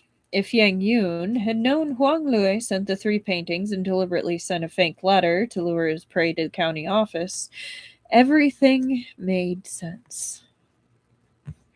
As for the illustration at the end of the letter, the tree Sand Mountains in Huang Lui's style, the murderer had likely forced Huang Lui to paint it before killing him in order to put Rong Qing's doubts to rest.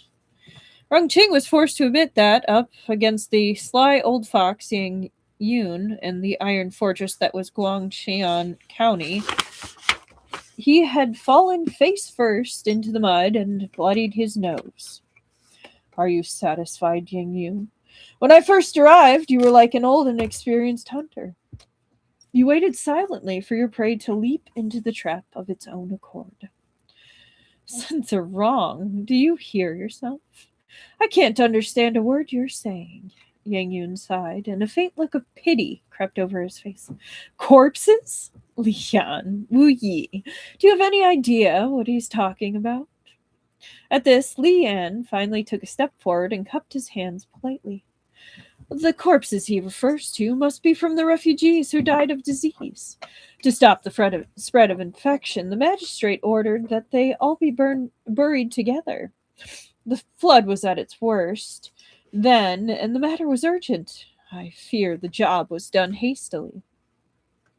I see. Yang Yun nodded and looked at Rong Qing. But since you're wrong, why on earth would you kill County Magistrate Huang? Rong Qing roared with laughter. You tell me! Why did I kill Huang Lui?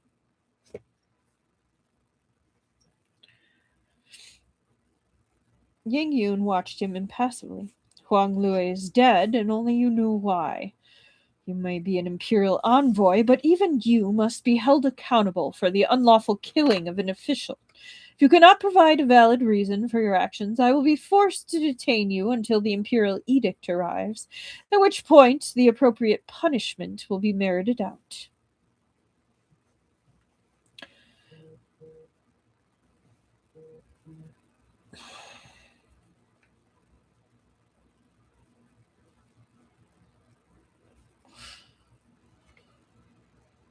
I lost my place. I'm sorry.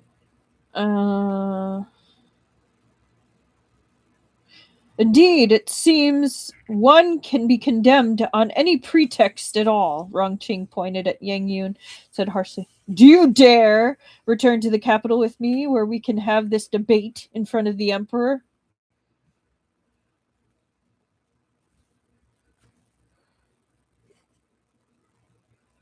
Yan Yun shook his head. You're an imperial censor, yet you knowingly broke the law and killed the county magistrate. Still, you refuse to repent. Seize him! He raised his hand, and constables swarmed forward, flanking Rong Qing and restraining him. Let me go! I'm an imperial censor! You dare defy your superior! Rong Qing couldn't go down without a fight. If they captured him, it was only a matter of time before he passed away in custody under dubious circumstances. The emperor might even find a report on his desk detailing his crimes and stamped with his own seal. Perhaps other censors would later come to exonerate him. Rong Qing was human and had only this one life. By then, it would be too late. He struggled desperately, yelling and cursing, hoping to sway the constables. But he was quickly disappointed. They obeyed Yang Yun without question and remained utterly unmoved by anything Rong Qing said. Li Yan, Wu Yi, and the others also turned a deaf ear to his protests, acting as if he wasn't there at all. Let me go! Let me go! No matter how hard Rong Qing dug his heels into the ground, he was slowly dragged toward the door. Was he really going to fail here and die without achieving anything? Facing his own sorry end, Rong Qing's disappointment turned into despair. Anger and grief howled within him. At that moment, a voice both familiar and strange rang out from beyond the door. Who dares lay their hands on an imperial censor? It was as if the voice of heaven itself had boomed down from the clouds. Rong Qing whipped his head around with such force he feared he'd broken his own neck, but he barely noticed the pain as he stared out of the room. The others had also turned toward the sound, their faces blank with surprise. Who would dare vouch for the murderer, censor Rong? A figure appeared in the doorway. He strode toward the crowd with a cold solemnity, his cloak fluttering in his wake. He appeared sickly and alone, yet it was as though he commanded an army at his back. The petty officials were visibly intimidated and instinctively shrank back to clear a path for him. Chu Xiansheng! Chu Xiansheng! Overcome, Rong Qing almost burst into tears on the spot. He'd never felt more grateful, more reverent toward Chubuchu than he did at that moment. In Rong Qing's eyes, Chubuchu's figure had become a towering colossus. Looking up at his virtue like a mountain, we walk the bright road in admiration.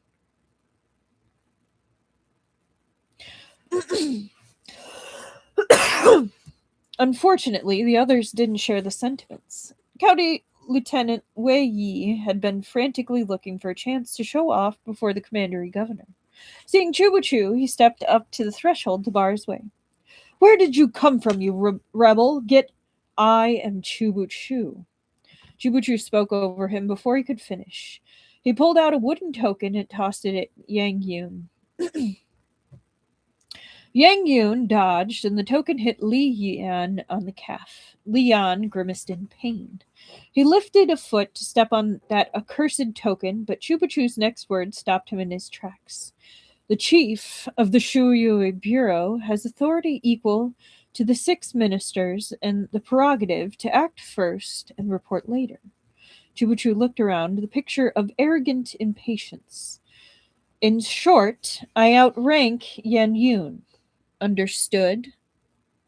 Hello! Welcome back. I am so sorry about the internet truffle.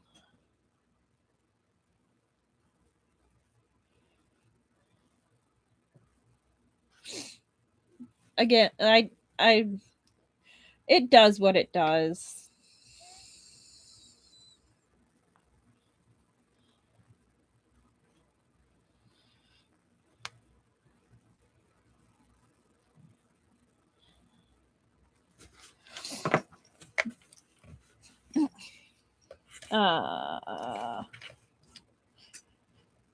Li Yan and Wu Yi looked at each other. The lieutenant was first to speak. I know of the imperial court's 3 departments and 6 ministries, but I've never heard of any Shuyui Bureau. Chubuchu sneered. It doesn't matter if you've heard of us, as long as Yang Yun has. Yang Yun, as the commandery governor and a relative of the royal family, do you dare claim you've no knowledge of the Shuyui Bureau?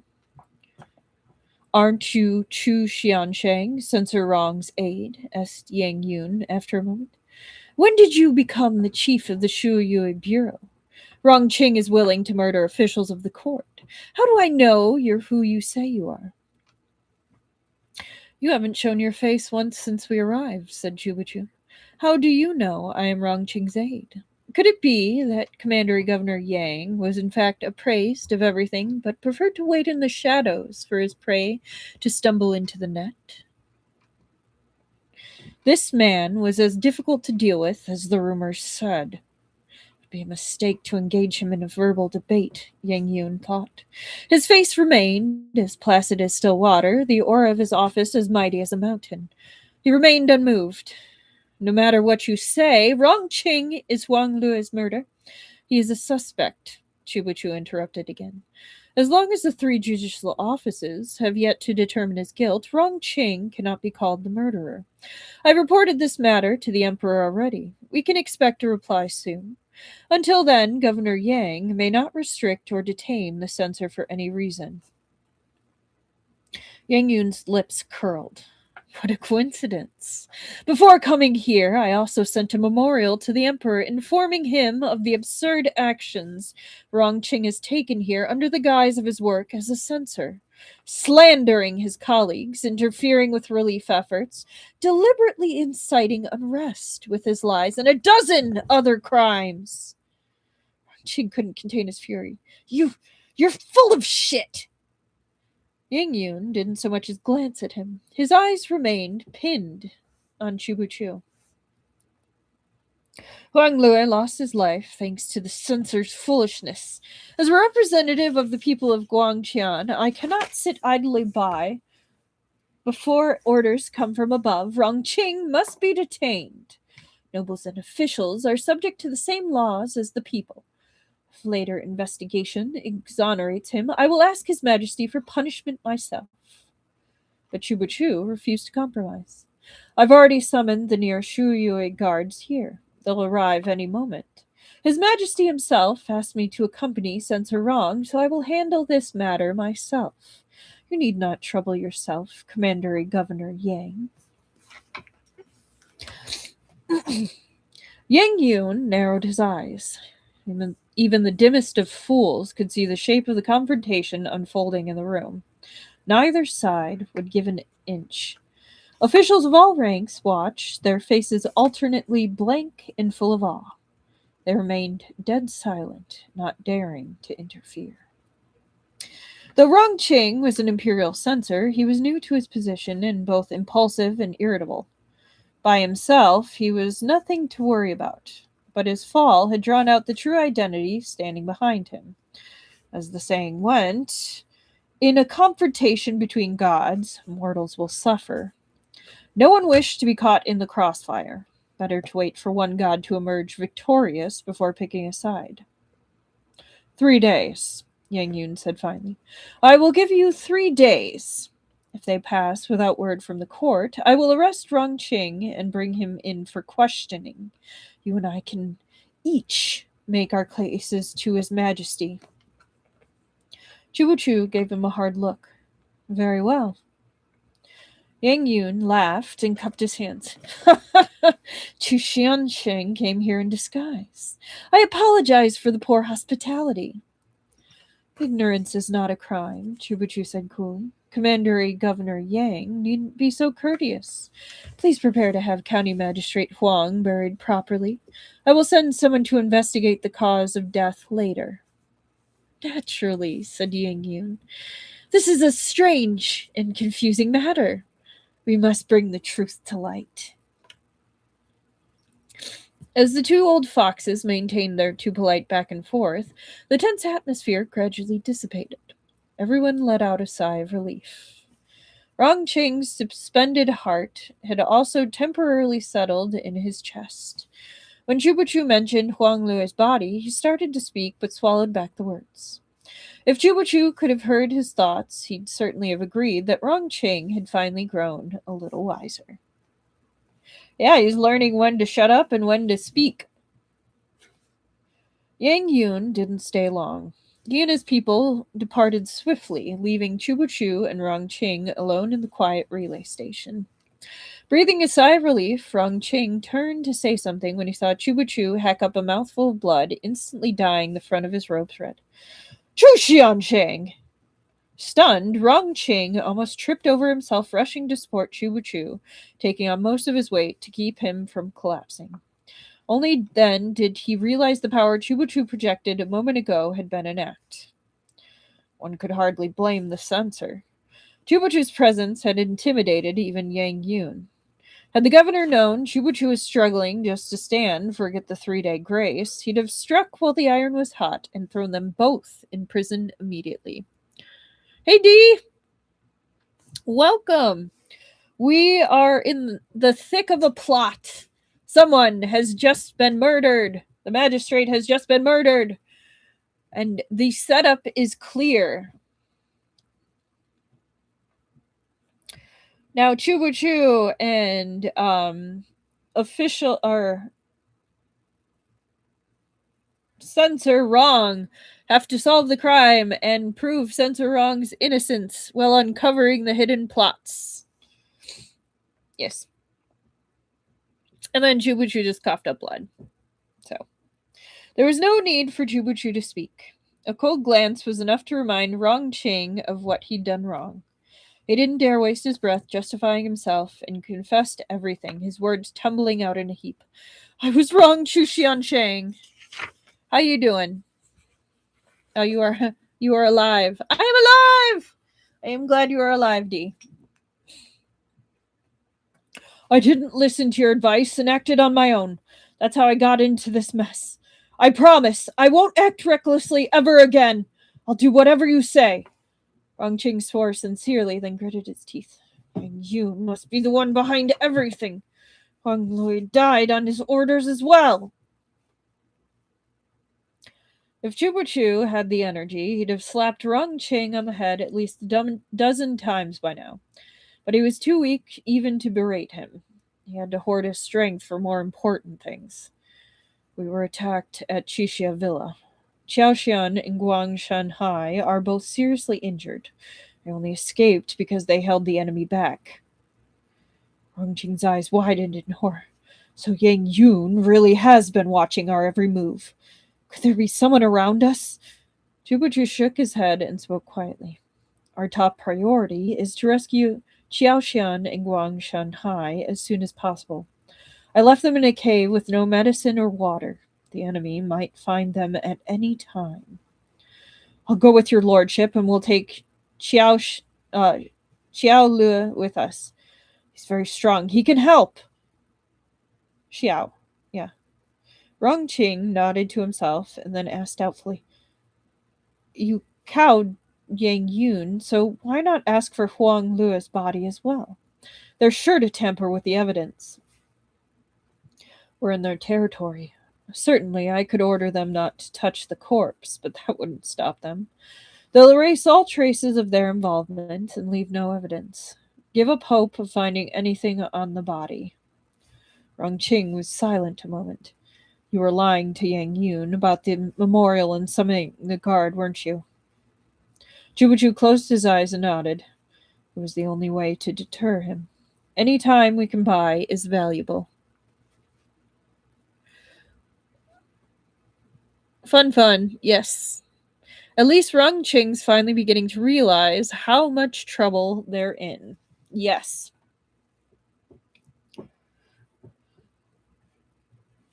They'd already lost the initiative in this game of chess. Their opponent seemed able to predict their every move, hemming them in at every turn and eliminating any possibility of escape. Chubachu was certain he'd seen murderous intent in Yang Yun's eyes. If not for Yang Yun's fear that the Shuyui guards really were awaiting orders outside Guangqian County, he would have already taken action. Super tired, and I just woke up. I got to go bye-bye. Oh, well, thank you for stopping in, Dee. I was glad to see your name pop up and even just chat for a little bit. Glad you're doing well. Chubachu was certain he'd seen murderous intent in Yang Yun's eyes, if not for Yang Yun's fear that Shuyui guards really were awaiting orders outside Guangqian County, who would have already taken action. Traps and enemies surrounded them on all sides, yet with every move he made, Chubachu had a strange feeling of impotency, like punching cotton. This might not be the most difficult dilemma he'd encountered, but of all his enemies, this one certainly knew him best. Chubachu had Xiao Lu assist him in applying medicine and changing his clothes. It was only when he'd shrugged off his outer robe that Rong Qing realized Chubachu had been stabbed in the chest. Fortunately, it was only a flesh wound. There was no internal damage, but it bled quite a bit and needed tending with salve and gauze. After a hasty bandaging job, Chubachu left with Rong Qing. They carefully dodged several pursuers before they at last emerged from the city, then ran northward. Sorry. To prevent the enemy from finding Xiaoxian and Guang Shanhai's hiding spot, Chubachu had taken advantage of the terrain to secure the area around the cave with a small array. Anyone who entered this part of the forest would become lost, unable to find the cave or leave the trees. Yet the moment he entered the woods, he frowned. Rong Qing immediately noticed something amiss. What's wrong? The array's been changed. Someone was here before us! Rong Qing cried. Regardless of what awaited them ahead, Chubachu had to go on. Guang Shanhai and Xiaoxian might still be waiting for him in the cave. Internal injuries could be treated with meditation, but external injuries healed slowly without medicine. Without food or water, Guang Shanhai and Xiaoxian would quickly weaken. And Rong Qing understood what was at stake here. After his shocked exclamation, he quickly followed Chubachu. The fog in the forest was thick. Even the bright morning light failed to penetrate it completely. Only the heavens knew why the fog would be so dense at this time of year. A gust of mountain air blew toward them, throwing sand into their faces. Rongqing squinted and rubbed at his eyes. The motion took him only a second, yet when he opened them again, Chubachu and Xiao Lue were gone. Elsewhere in the mists, the laughter of young maidens echoed in Chubachu's ears. Thank you. The voices seemed to waver, first close, then far away, like a feather tickling his heart. It was enough to make anyone's imagination run wild. They kept up a constant murmur, yet seemed to be saying nothing at all. Chubuchu stilled himself and listened. Shing! It was neither the ringing of gong nor a chime, but a sound like someone running a blade along a bell, drawing out a long and lingering note, impossibly shrill. Chubuchu trembled slightly. The sound drilled into his head like an awl. Pain came instantly, but it was too late to cover his ears. He could only endure as his vision went dark. His chest felt like it was being squeezed, and he longed to vomit blood. A pair of hands covered his ears. With their warmth came a protective barrier of internal energy, keeping the Zither's assault at bay. From behind, a familiar presence enveloped him. You guys ready? Ta-da! That is a fantastic picture.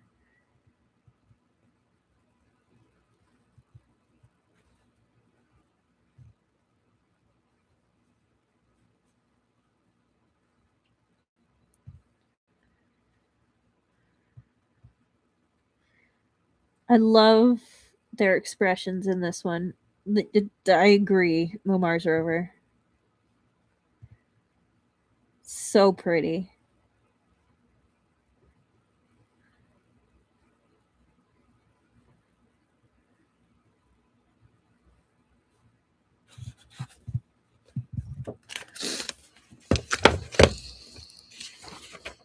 Oh. 2 more chapters. Hang on. Gotta blow my nose.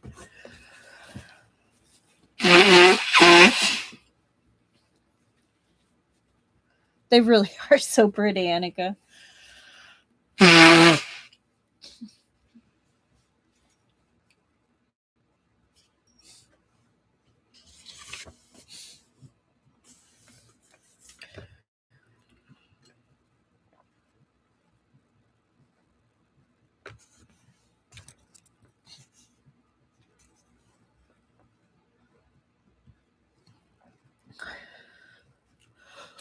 $209.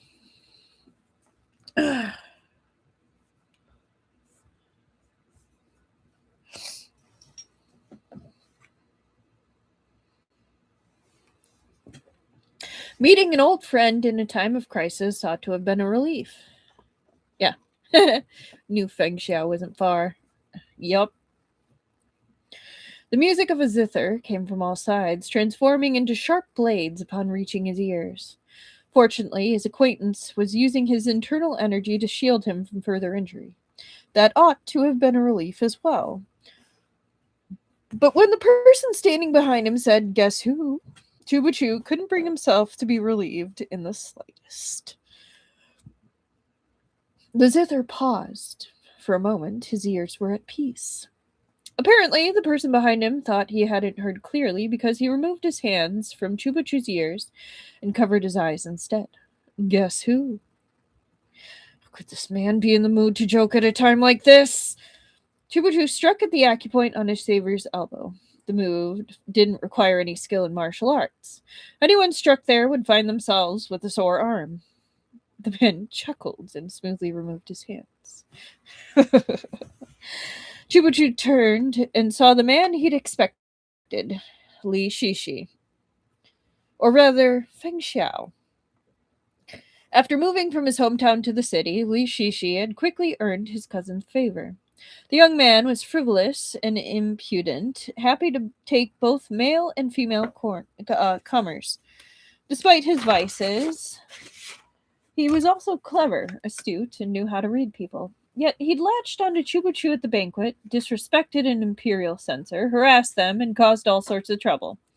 None of this made any sense. Afterward, this Li Shishi had likely used all sorts of excuses to dodge the Li family's questions, but to Chubachu he'd already exposed his true identity. I seem to remember you invited me to Chishia Villa. Chubachu said, oh, wrong person, said slowly. So I did, but someone held me up on the way, Feng Xiao said with a smile. He'd switched back to his real voice. Someone who could hold you up so long you missed out our appointment? That can't be an ordinary person. You're right. He was a formidable martial artist, the kind I rarely see. I fought him for most of the night, but neither of us could defeat the other. I only just managed to extricate myself. Before you obtained the two Sarira, how did you compare to him? Feng Xiao pretended to consider this. Before the Sarira, perhaps I was a bit below him in terms of raw power.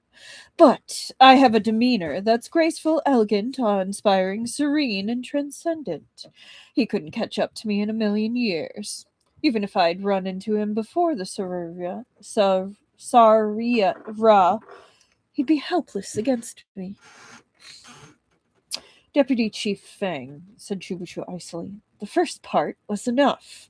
The remaining nonsense can be left unsaid. Who do you think he was? Ming Xiao smiled. If I had to guess, it was Xiao Lu. Chubuchu raised his eyes to look at him. You guessed it too, didn't you? Feng Xiao asked. He had indeed guessed it. Fan Yun had worked with Xiao Lu for a long time.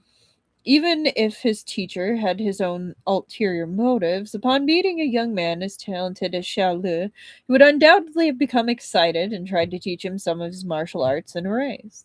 He'd often lamented that Chubuchu was unable to learn martial arts, but this was no obstacle for Xiao Lu. Even if Fan Yun had reservations, Xiao Lu might still have learned much. Chubuchu had met Xiao Lu once before beyond the Great Wall in Duan Chihu's secret underground chamber. Xiao Lu had played the part of a handsome young man and left a favorable impression on Chubuchu. In hindsight, Xiao Lu had likely revealed himself solely to meet him. He had pretended to be searching for his kin, but the identity of the woman he'd rescued wasn't clear. Ultimately, Chubuchu thought he'd been careless. He'd failed to look more deeply into Xiao Lu and the woman after that incident. Although even if he had, Xiao Lu was intelligent enough not to leave any clues. During the years he'd spent establishing the 13 floors of Yunhai, Xiao Lu must have had many opportunities to learn all sorts of unique and rare martial art skills, more than most people learned in a lifetime. He'd started from nothing and built a powerful organization that extended across both the north and south. Compared to that, acquiring a few high-level techniques was child's play. Prodigies were rare, but they did exist. Chubuchu was one himself. If not for his superior intellect, he'd have died 1,000 times living with the Chu family. He would never have survived to adulthood. And Feng Xiao was one too. He'd achieved incredible things in his study of martial arts while extremely young. His accomplishments far outstripping other rising stars among his peers. He was a martial arts prodigy. But Xiao Lu's most terrifying quality wasn't his resourcefulness nor his martial arts. It was his incredible patience. Despite possessing powerful martial arts and founding an organization like the 13 Floors of Yunhai, he'd remained in the dark for years, right up until the incident in which the Jade of Heaven Lake had found its way to the Central Plains. Only then, at the moment its rise was imminent, had the tip of the iceberg known as the 13 Floors of Yunhai been revealed. Since Liugang City, Chubuchu had repeatedly encountered the forces of the 13 Floors of Yunhai. Of course, this wasn't because he and Xiaolu were destined to cross paths, but because Chubuchu had been methodically hunting for traces of their organization. Xiaolu had realized that if he didn't eliminate Chubuchu, many of the 13th floor's plans would suffer. No matter how small a fly was, it was irritating if it kept buzzing around. And the Shuyui Bureau, which had considerable authority and power within the Su dynasty, was much worse than a fly. Ever since they began collaborating with the Jijian Bureau, Chubuchu had become Xiaolu's first priority for elimination. Thoughts racing, Chubuchu suddenly saw the web Xiaolu was spinning here.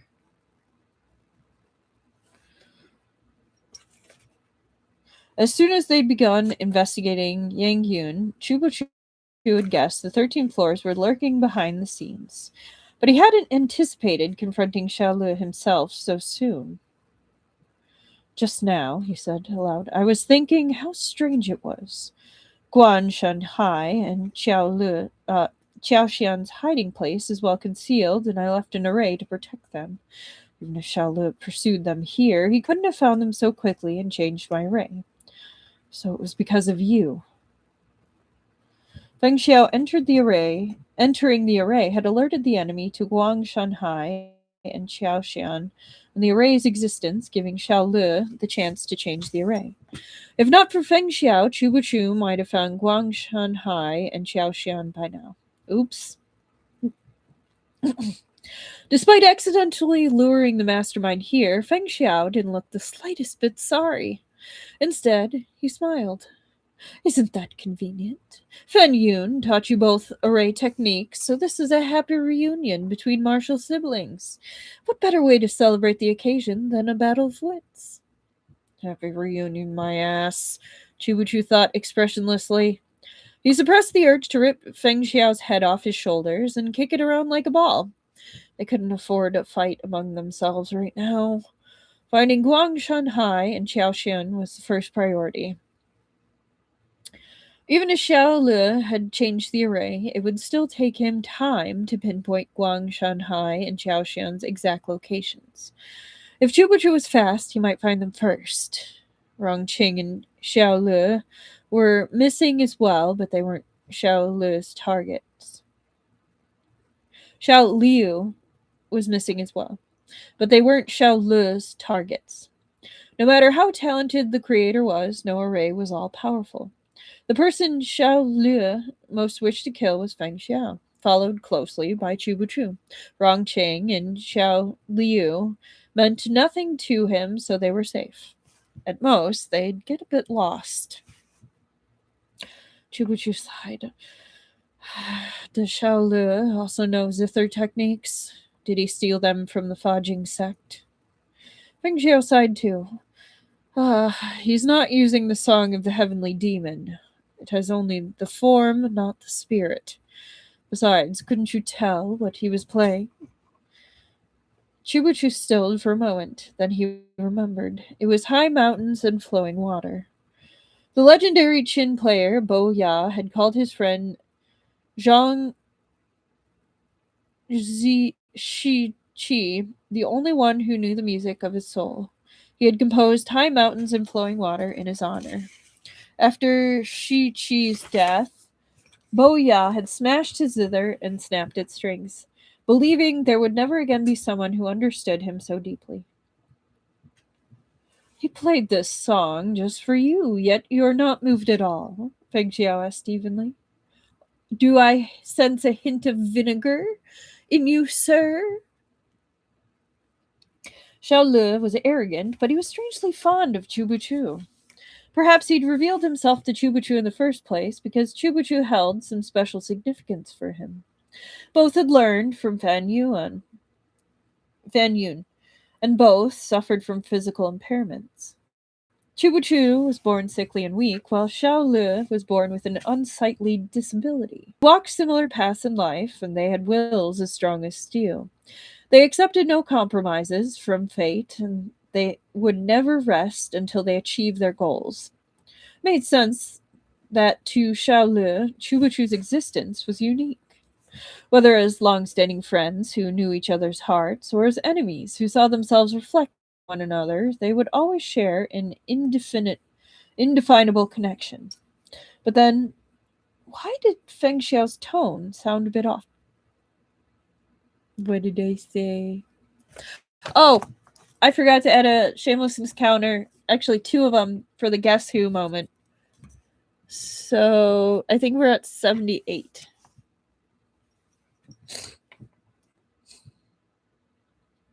Chubachu frowned.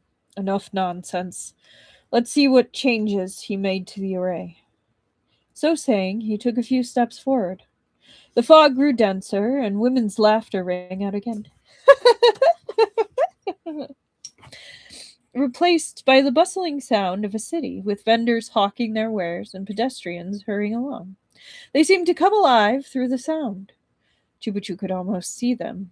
But as the cacophony grew around him, the fog thickened again. Chubachu had found the exit earlier, but now a strong wind blew past, and the path changed. The trees before him became huge boulders, blocking his way. Someone grabbed his wrist. Feng Xiao had been at his side the entire time. The sounds are interfering with my ability to break through the array, Chubachu said in a low voice. You played for us earlier. Think you can return the favor? I don't know. Feng Xiao's lips parted, seemingly without a sound. In fact, the words passed directly to Chubachu's ears so that only he could hear them. I can, but I don't have a zither. There was the zither Yu Yin that he'd extorted from Chu Yang, but Feng Xiao had thought it too conspicuous to carry around. He'd removed only the strings to use as weapons. The body was supposedly back in the capital. But now Feng Xiao didn't have it when they needed it. How could anyone play a zither without the body? Give me your hand, Chubachu heard him say. Chubachu stilled. He'd already realized what Feng Xiao planned to do. After a pause, he obeyed. Feng Xiao wrapped one end of the zither's 5 strings around Chubachu's forearm, then held the other set in his hand. To use one's body as the zither, one's heart as the song. Feng Xiao lifted a hand and plucked the strings. Zing! The zither's notes were gentle and clear. Its music came in bursts, transforming into sharp arrows of sound as they shot forward. Chubachu felt a stinging pain in his arm. He lowered his head to see that the string had cut through his sleeve and into his skin, which was blossoming with red marks. But Feng Xiao's playing had cut through his sleeve and into his skin, which was blossoming with red marks. But Feng Xiao's playing didn't stop. Each note was followed by another and another. The sound of the zither surged outward, infused with qi, like an army of soldiers charging through all obstructions, as imperious as the player himself. Where the sound waves passed, the fog dispersed and dissipated, scattering like smoke. The corner of Chubachu's mouth twitched. He suddenly realized Feng Xiao wasn't playing random notes, but a song he knew. The male phoenix seeks his mate. And another one to Shameless. 79. An utterly demented, chaotic, and frenzied rendition of the male phoenix seeks his mate. Any female phoenix would lose their feathers in terror on hearing this version of the sound. Chubachu gasped in surprise. The swirling, foggy maze ahead of him disappeared, and the disturbing voices vanished. It was as if they had been transported back to the beginning of time, where only the purest of melodies abided. The array had been destroyed completely. Though Feng Xiao had launched a counterattack with his music, it was only to stop Xiao Lu's assault. He'd done nothing to the array itself. Yet the eye of the array was gone, and without it, the maze lost all potency, vanishing into thin air. This certainly wasn't Xiao Lu's doing. Feng Xiao stilled his movements. He's gone. Xiao Lu knew he stood little chance of victory if he confronted Feng Xiao head-on, so he simply walked away. They were equally matched enemies, and the future stretched before them.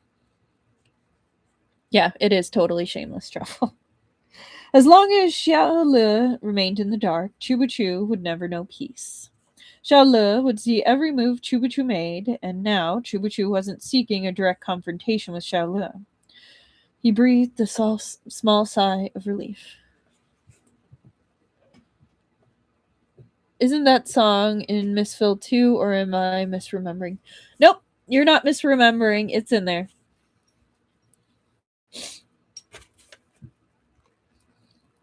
Feng Xiao pulled away the strings, now stained with Chubachu's blood. Then he grabbed Chubachu's sleeve and used it to wipe the strings clean. Oh, Chubachu was speechless, but before he could react, Feng Xiao caught his wrist. He pushed up Chubachu's wide sleeve, revealing the 5 bloody marks on Chubachu's forearm, where the zither strings had lain. In the next moment, Chubachu went stiff. Feng Xiao had lowered his head and bit by bit was licking the blood away. And we have reached 80! The prickling sensation of Feng Xiao's tongue grazing his wounds had made Chubachu reflexively yank his hand back, but Feng Xiao's grip was tight. Chubachu's wrist didn't budge an inch. Chubachu raised his foot and aimed a kick at Feng Xiao's groin.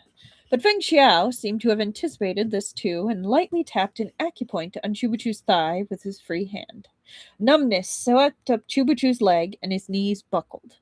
Feng Xiao took the chance to loop an arm around his waist, and a faint flush spread over Chubachu's pale cheeks. Feng Xiao felt Chubachu was quite striking this way. He looked almost bashful.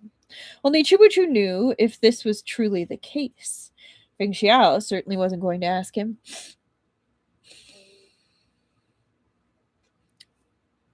It's kind of a popular Don May song.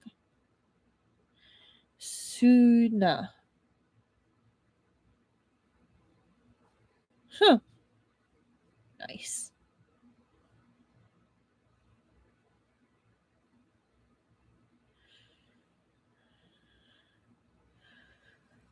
Okay.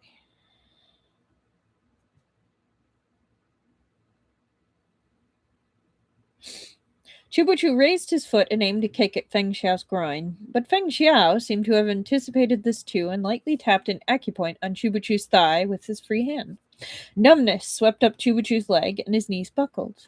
Feng Xiao took the chance to loop an arm around his waist, and a faint flush spread over Chubachu's pale cheeks. Feng Xiao felt that Chubachu was quite striking this way. He looked almost bashful. I'm going to put that as another one, so we're at 81.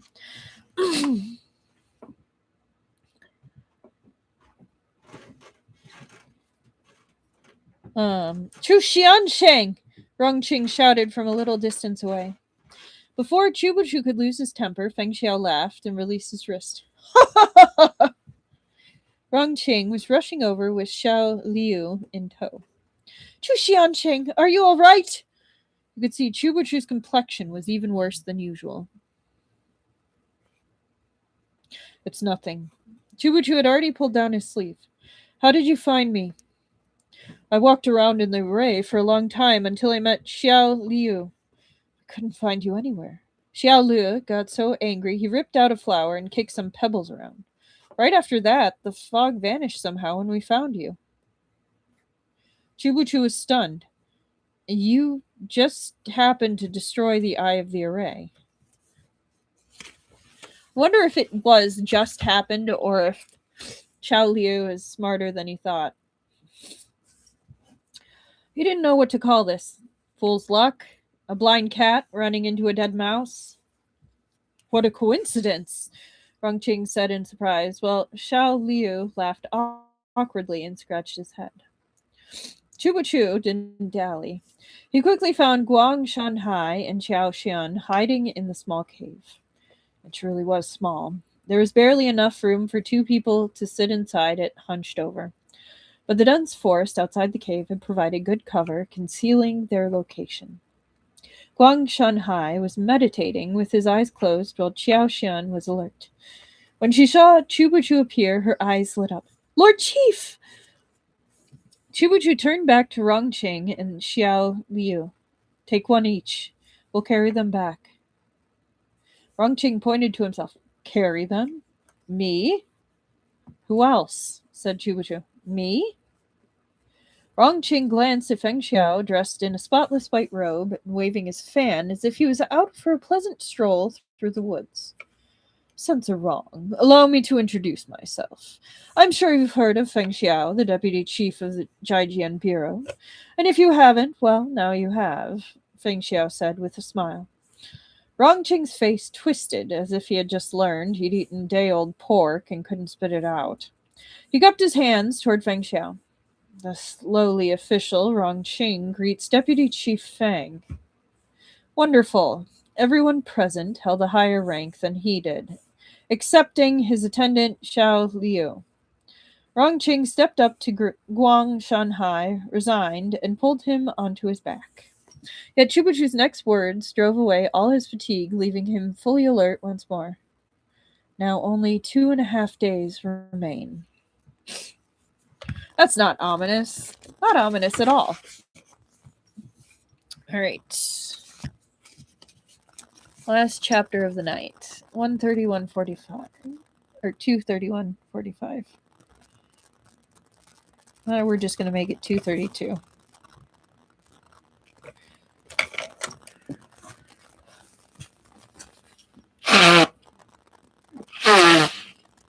Yeah, that's an appropriate reaction to meeting Feng Xiao.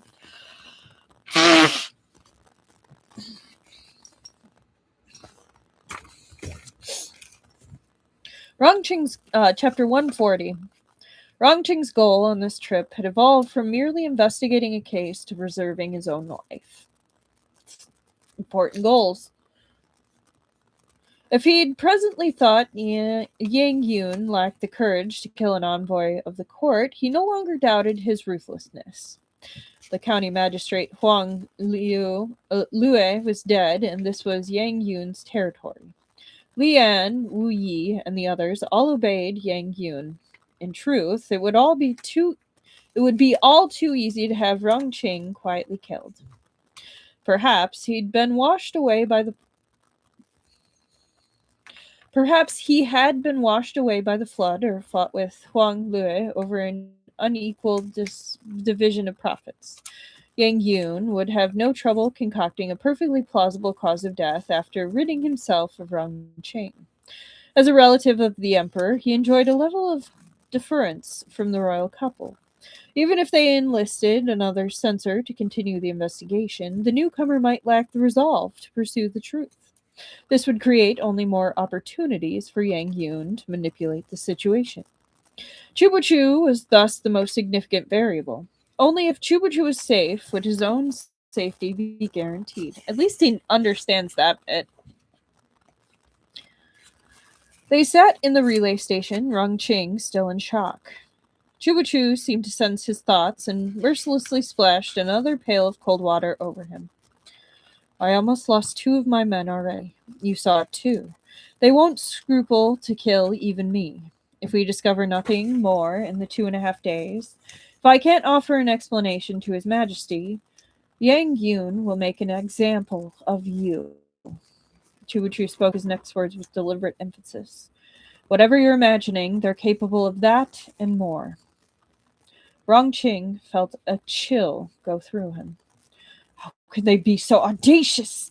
All this just to embezzle some grain? Feng Xiao laughed. Isn't that like telling someone they should eat meat porridge when there's no rice? Granaries are the backbone of a nation. Rice is more valuable than gold during a famine, and even gold can't buy you food if there's none to be had. But once this flood recedes, the grain can be stored, and it'll last at least a decade. They can trade it for even more valuable things. Rongqing had also realized he had said something foolish. His face was hot as he asked, What things? Salt, iron, said Chubuchu. Does Yang Yun mean to rebel? Blustered Rongqing.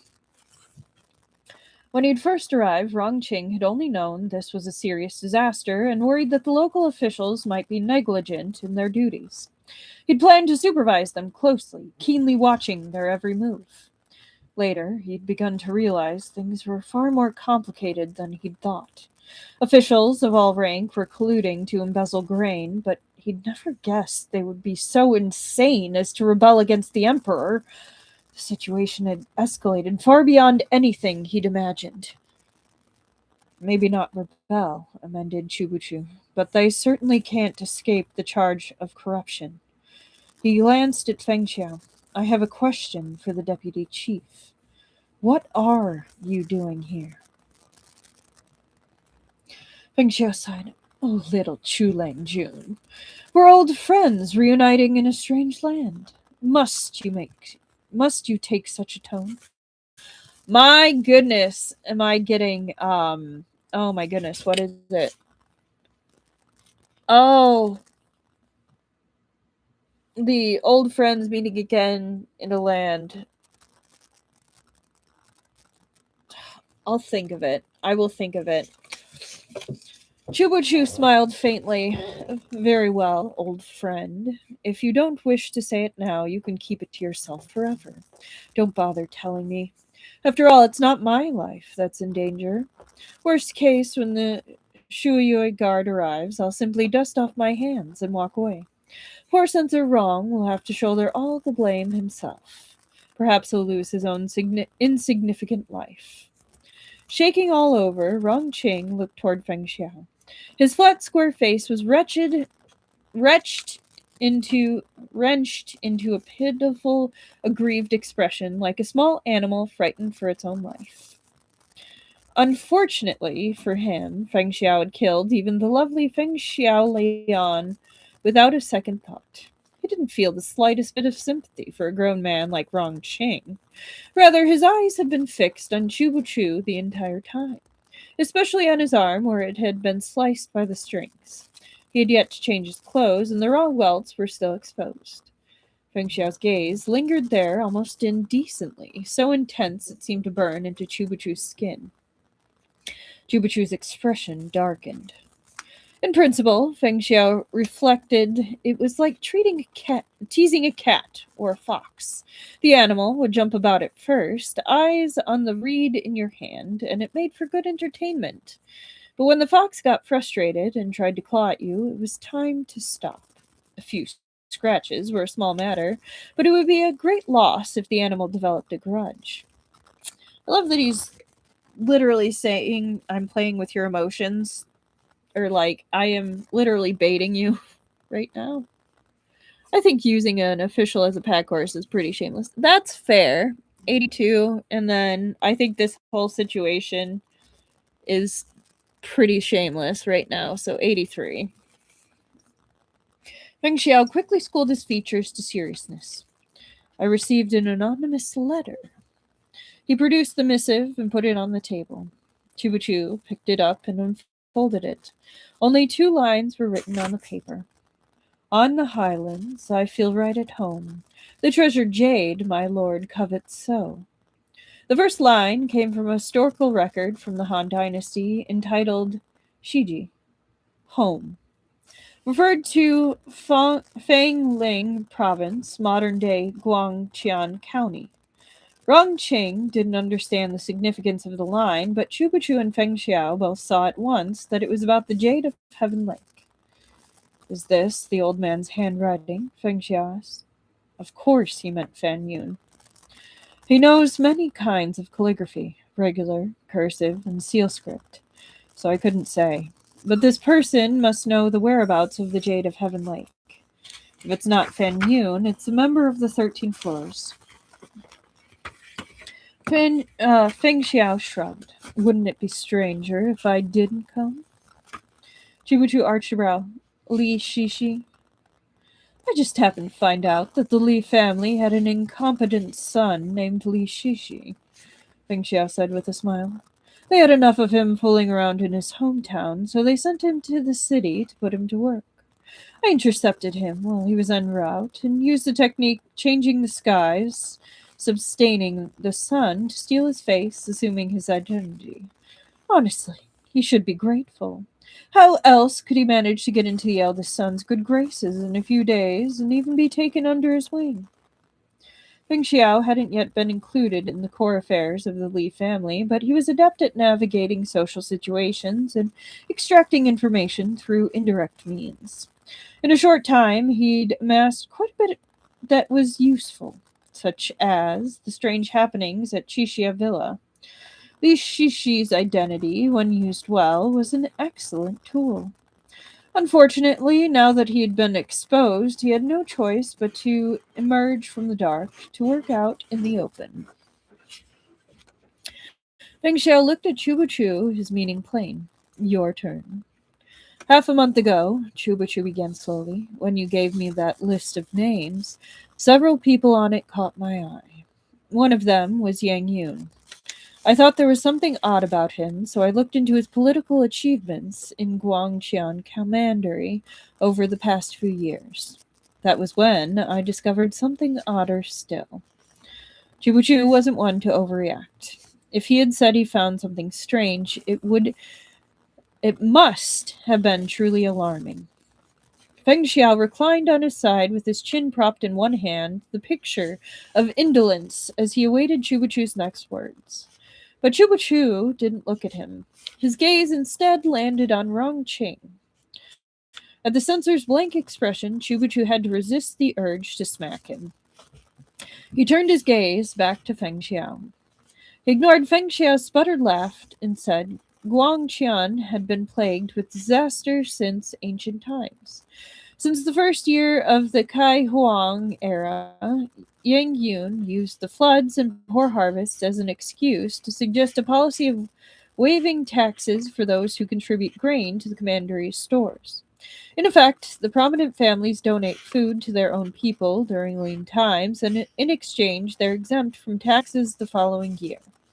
In this way, the commandery supports itself with no need for government aid.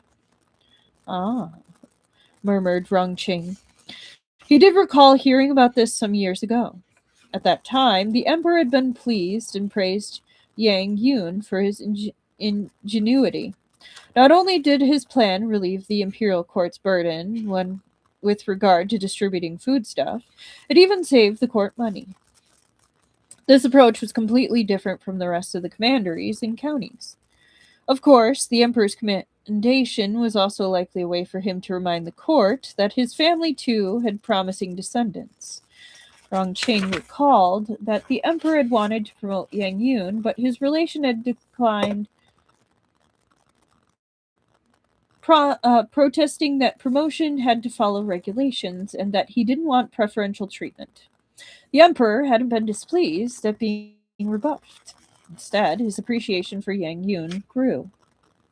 So that's called retreating to advance. Even without the promotion, Yang Yun would likely rise steadily in the ranks over the next few years. He'd enter the central government and have much greater power within his grasp.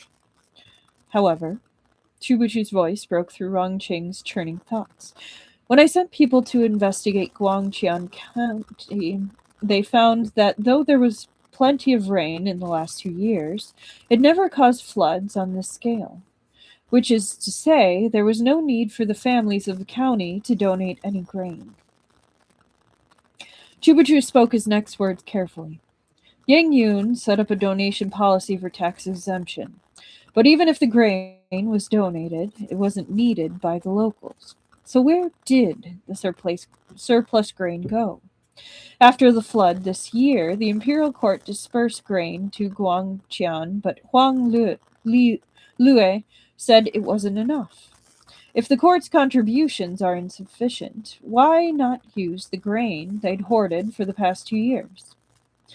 In other words, Rong Qing murmured, Yang Yun has been deceiving the court for 2 years, and all the surplus grain went into his own pocket? Perhaps, Chubuchi said, or perhaps not. Whatever the truth of the matter is, Huang Lue must have had inside knowledge of the scheme or even been one of the participants. Otherwise, there'd be no reason to kill him. But Huang Lue alone isn't capable of running such a huge operation for Yang Yun. Li Yan and Wu Yi were almost certainly involved as well and still are. That's right, said Feng Xiao. And the Li and the Ding families must have benefited from this tax exemption policy, so they were in on it too. Rong Qing sprung up, agitated. We should target Lian and Wu Yi. Find an opening there. And there's Chixia Villa. If they're storing that much rice there, it'll take some time to move it all. We can take people there now and surround the place. It's not too late. Meng Xiao shook his head. It is too late. Before Rong Qing could ask what he meant, Xiao Liu, who was supposed to be outside gathering news, burst in, drenched in sweat. My lord, there's a fire north of the city. Everyone's talking about it. Rong Qing's heart stuttered in his chest. He couldn't help but glance at Feng Xiao and the others. North of the city where? Xiao Liu gesticulated wildly. They said halfway up the mountain. If I had to guess, it must be around Chixia Villa. The fire is huge. You can see the smoke from inside the city. It's still raining elsewhere, but this place caught fire. Misfortune truly never comes alone. Forgetting everything else, Rong Qing ran outside the relay station. He didn't need anyone to guide him. He could see the black smoke rising in the north. A single glance told him the size of the conflagration. There we go. Even if the villa's residents were working to put out the fire, it was impossible to extinguish quickly. But they wouldn't be trying to put it out. They'd rather let the fire rage until it consumed everything in the villa. All that rice. When Rong Qing thought how many refugees the rice could have saved, his heart ached. There would be nothing left in Chixia Villa. An important lead snuffed out. That is an injustice to innocence right there. That is horrible. That's getting two injustices to innocence because of how awful that is. How many people that decision killed. 2 days were left. That means 24 injustices to innocence. 2 days were left. Yang Yun had ruled uncontested here for many years. What could they do in a mere 2 days? Oh, that's how they're going to get rid of the grain. Well, it's just senseless. 2 days were left. Yang Yun had ruled uncontested here for many years. What could they do in a mere 2 days? Rong Qing had never been at such a loss. That evening, the group met once more, and everyone split up to work on their own tasks. Guang Shanhai and Xiao Xian stayed in the relay station to recover from their injuries. Feng Xiao discarded his disguise as Li Xi Shi and went to look for Huang Lue's relatives, though this was likely to be of little help. There was no guarantee Huang Lue had left any other clues before his death. Chubachu departed to investigate Li Yan and Wu Yi, two key figures in the matter of the grain embezzlement. They too had relatives and connections within the county. For instance, Chubachu had learned that Li Yan was keeping a mistress outside his household without telling his tigress of a wife. Perhaps this was a new lead that they could follow. As for Rong Qing, he was writing a memorial to the emperor. Although the facts of the case were far from clear, he didn't know where he'd be in 2 days. To prevent Yang Yun from burying everything, a memorial delineating their findings and asking for the emperor's intervention was vital. Rong Qing sat in the courtyard in a daze. One thought loomed large in his mind.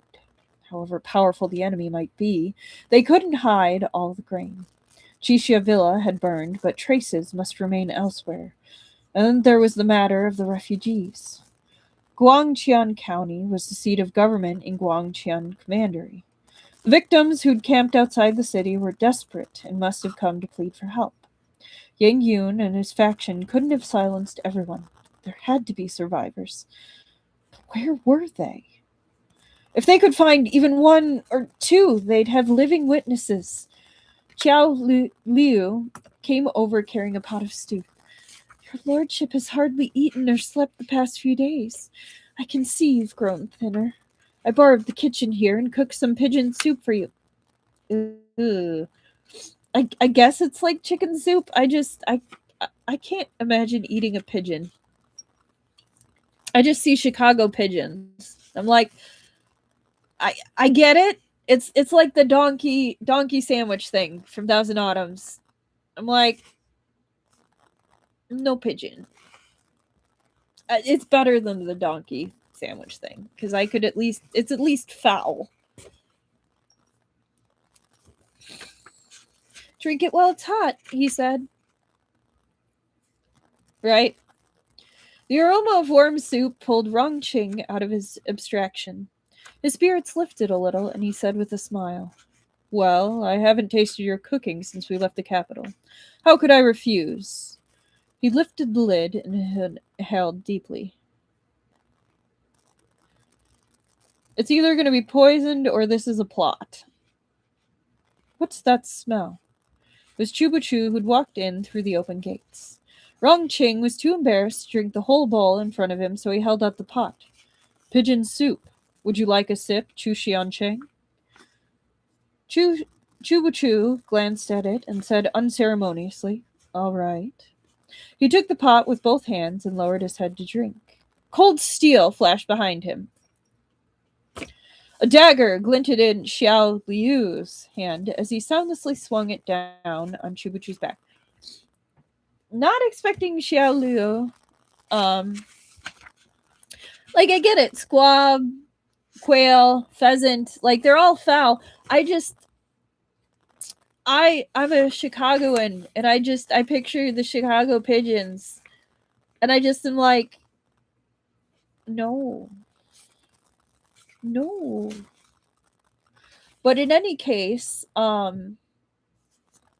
like, lots of tiny bones. Like, it'd be fine. It's bird. But, like, it's just weird to me. Pigeons just exist in my brain. Like, they're not food. They just exist. But in any case, that is where we are going to stop tonight. I apologize for all the sneezing and sniffling. That could not have been very pleasant to listen to. But thank you so much for joining me. I had a fun time, even though I am tired and stuffy and sniffly and a mess. But I've really enjoyed tonight. It was a very interesting chapter. Lots of intrigue. We ended on intrigue. That will be fun to see where it goes on Tuesday. Thinking things logically, it's probably going to be a Tuesday, Wednesday streaming schedule, just so I have Thursday as a bit of a cushion before the con weekend, even just to go to bed early. So, just a heads up, it's probably going to be Tuesday, Wednesday week. But we actually will finish book, this is 4. Book 4 of Peerless next week. Thank you, Annika. I do my best. But yeah, we finish book 4 next stream. And then we actually move on to our last book, book 5. Also look forward to the full Zuzzy Lang cosplay either Tuesday or Wednesday. Probably Wednesday. I have more time on Wednesday. Yes. Good night and good weekend, everyone. For anyone who watches later, I hope you enjoyed the stream. And I will see you next time. Bye-bye.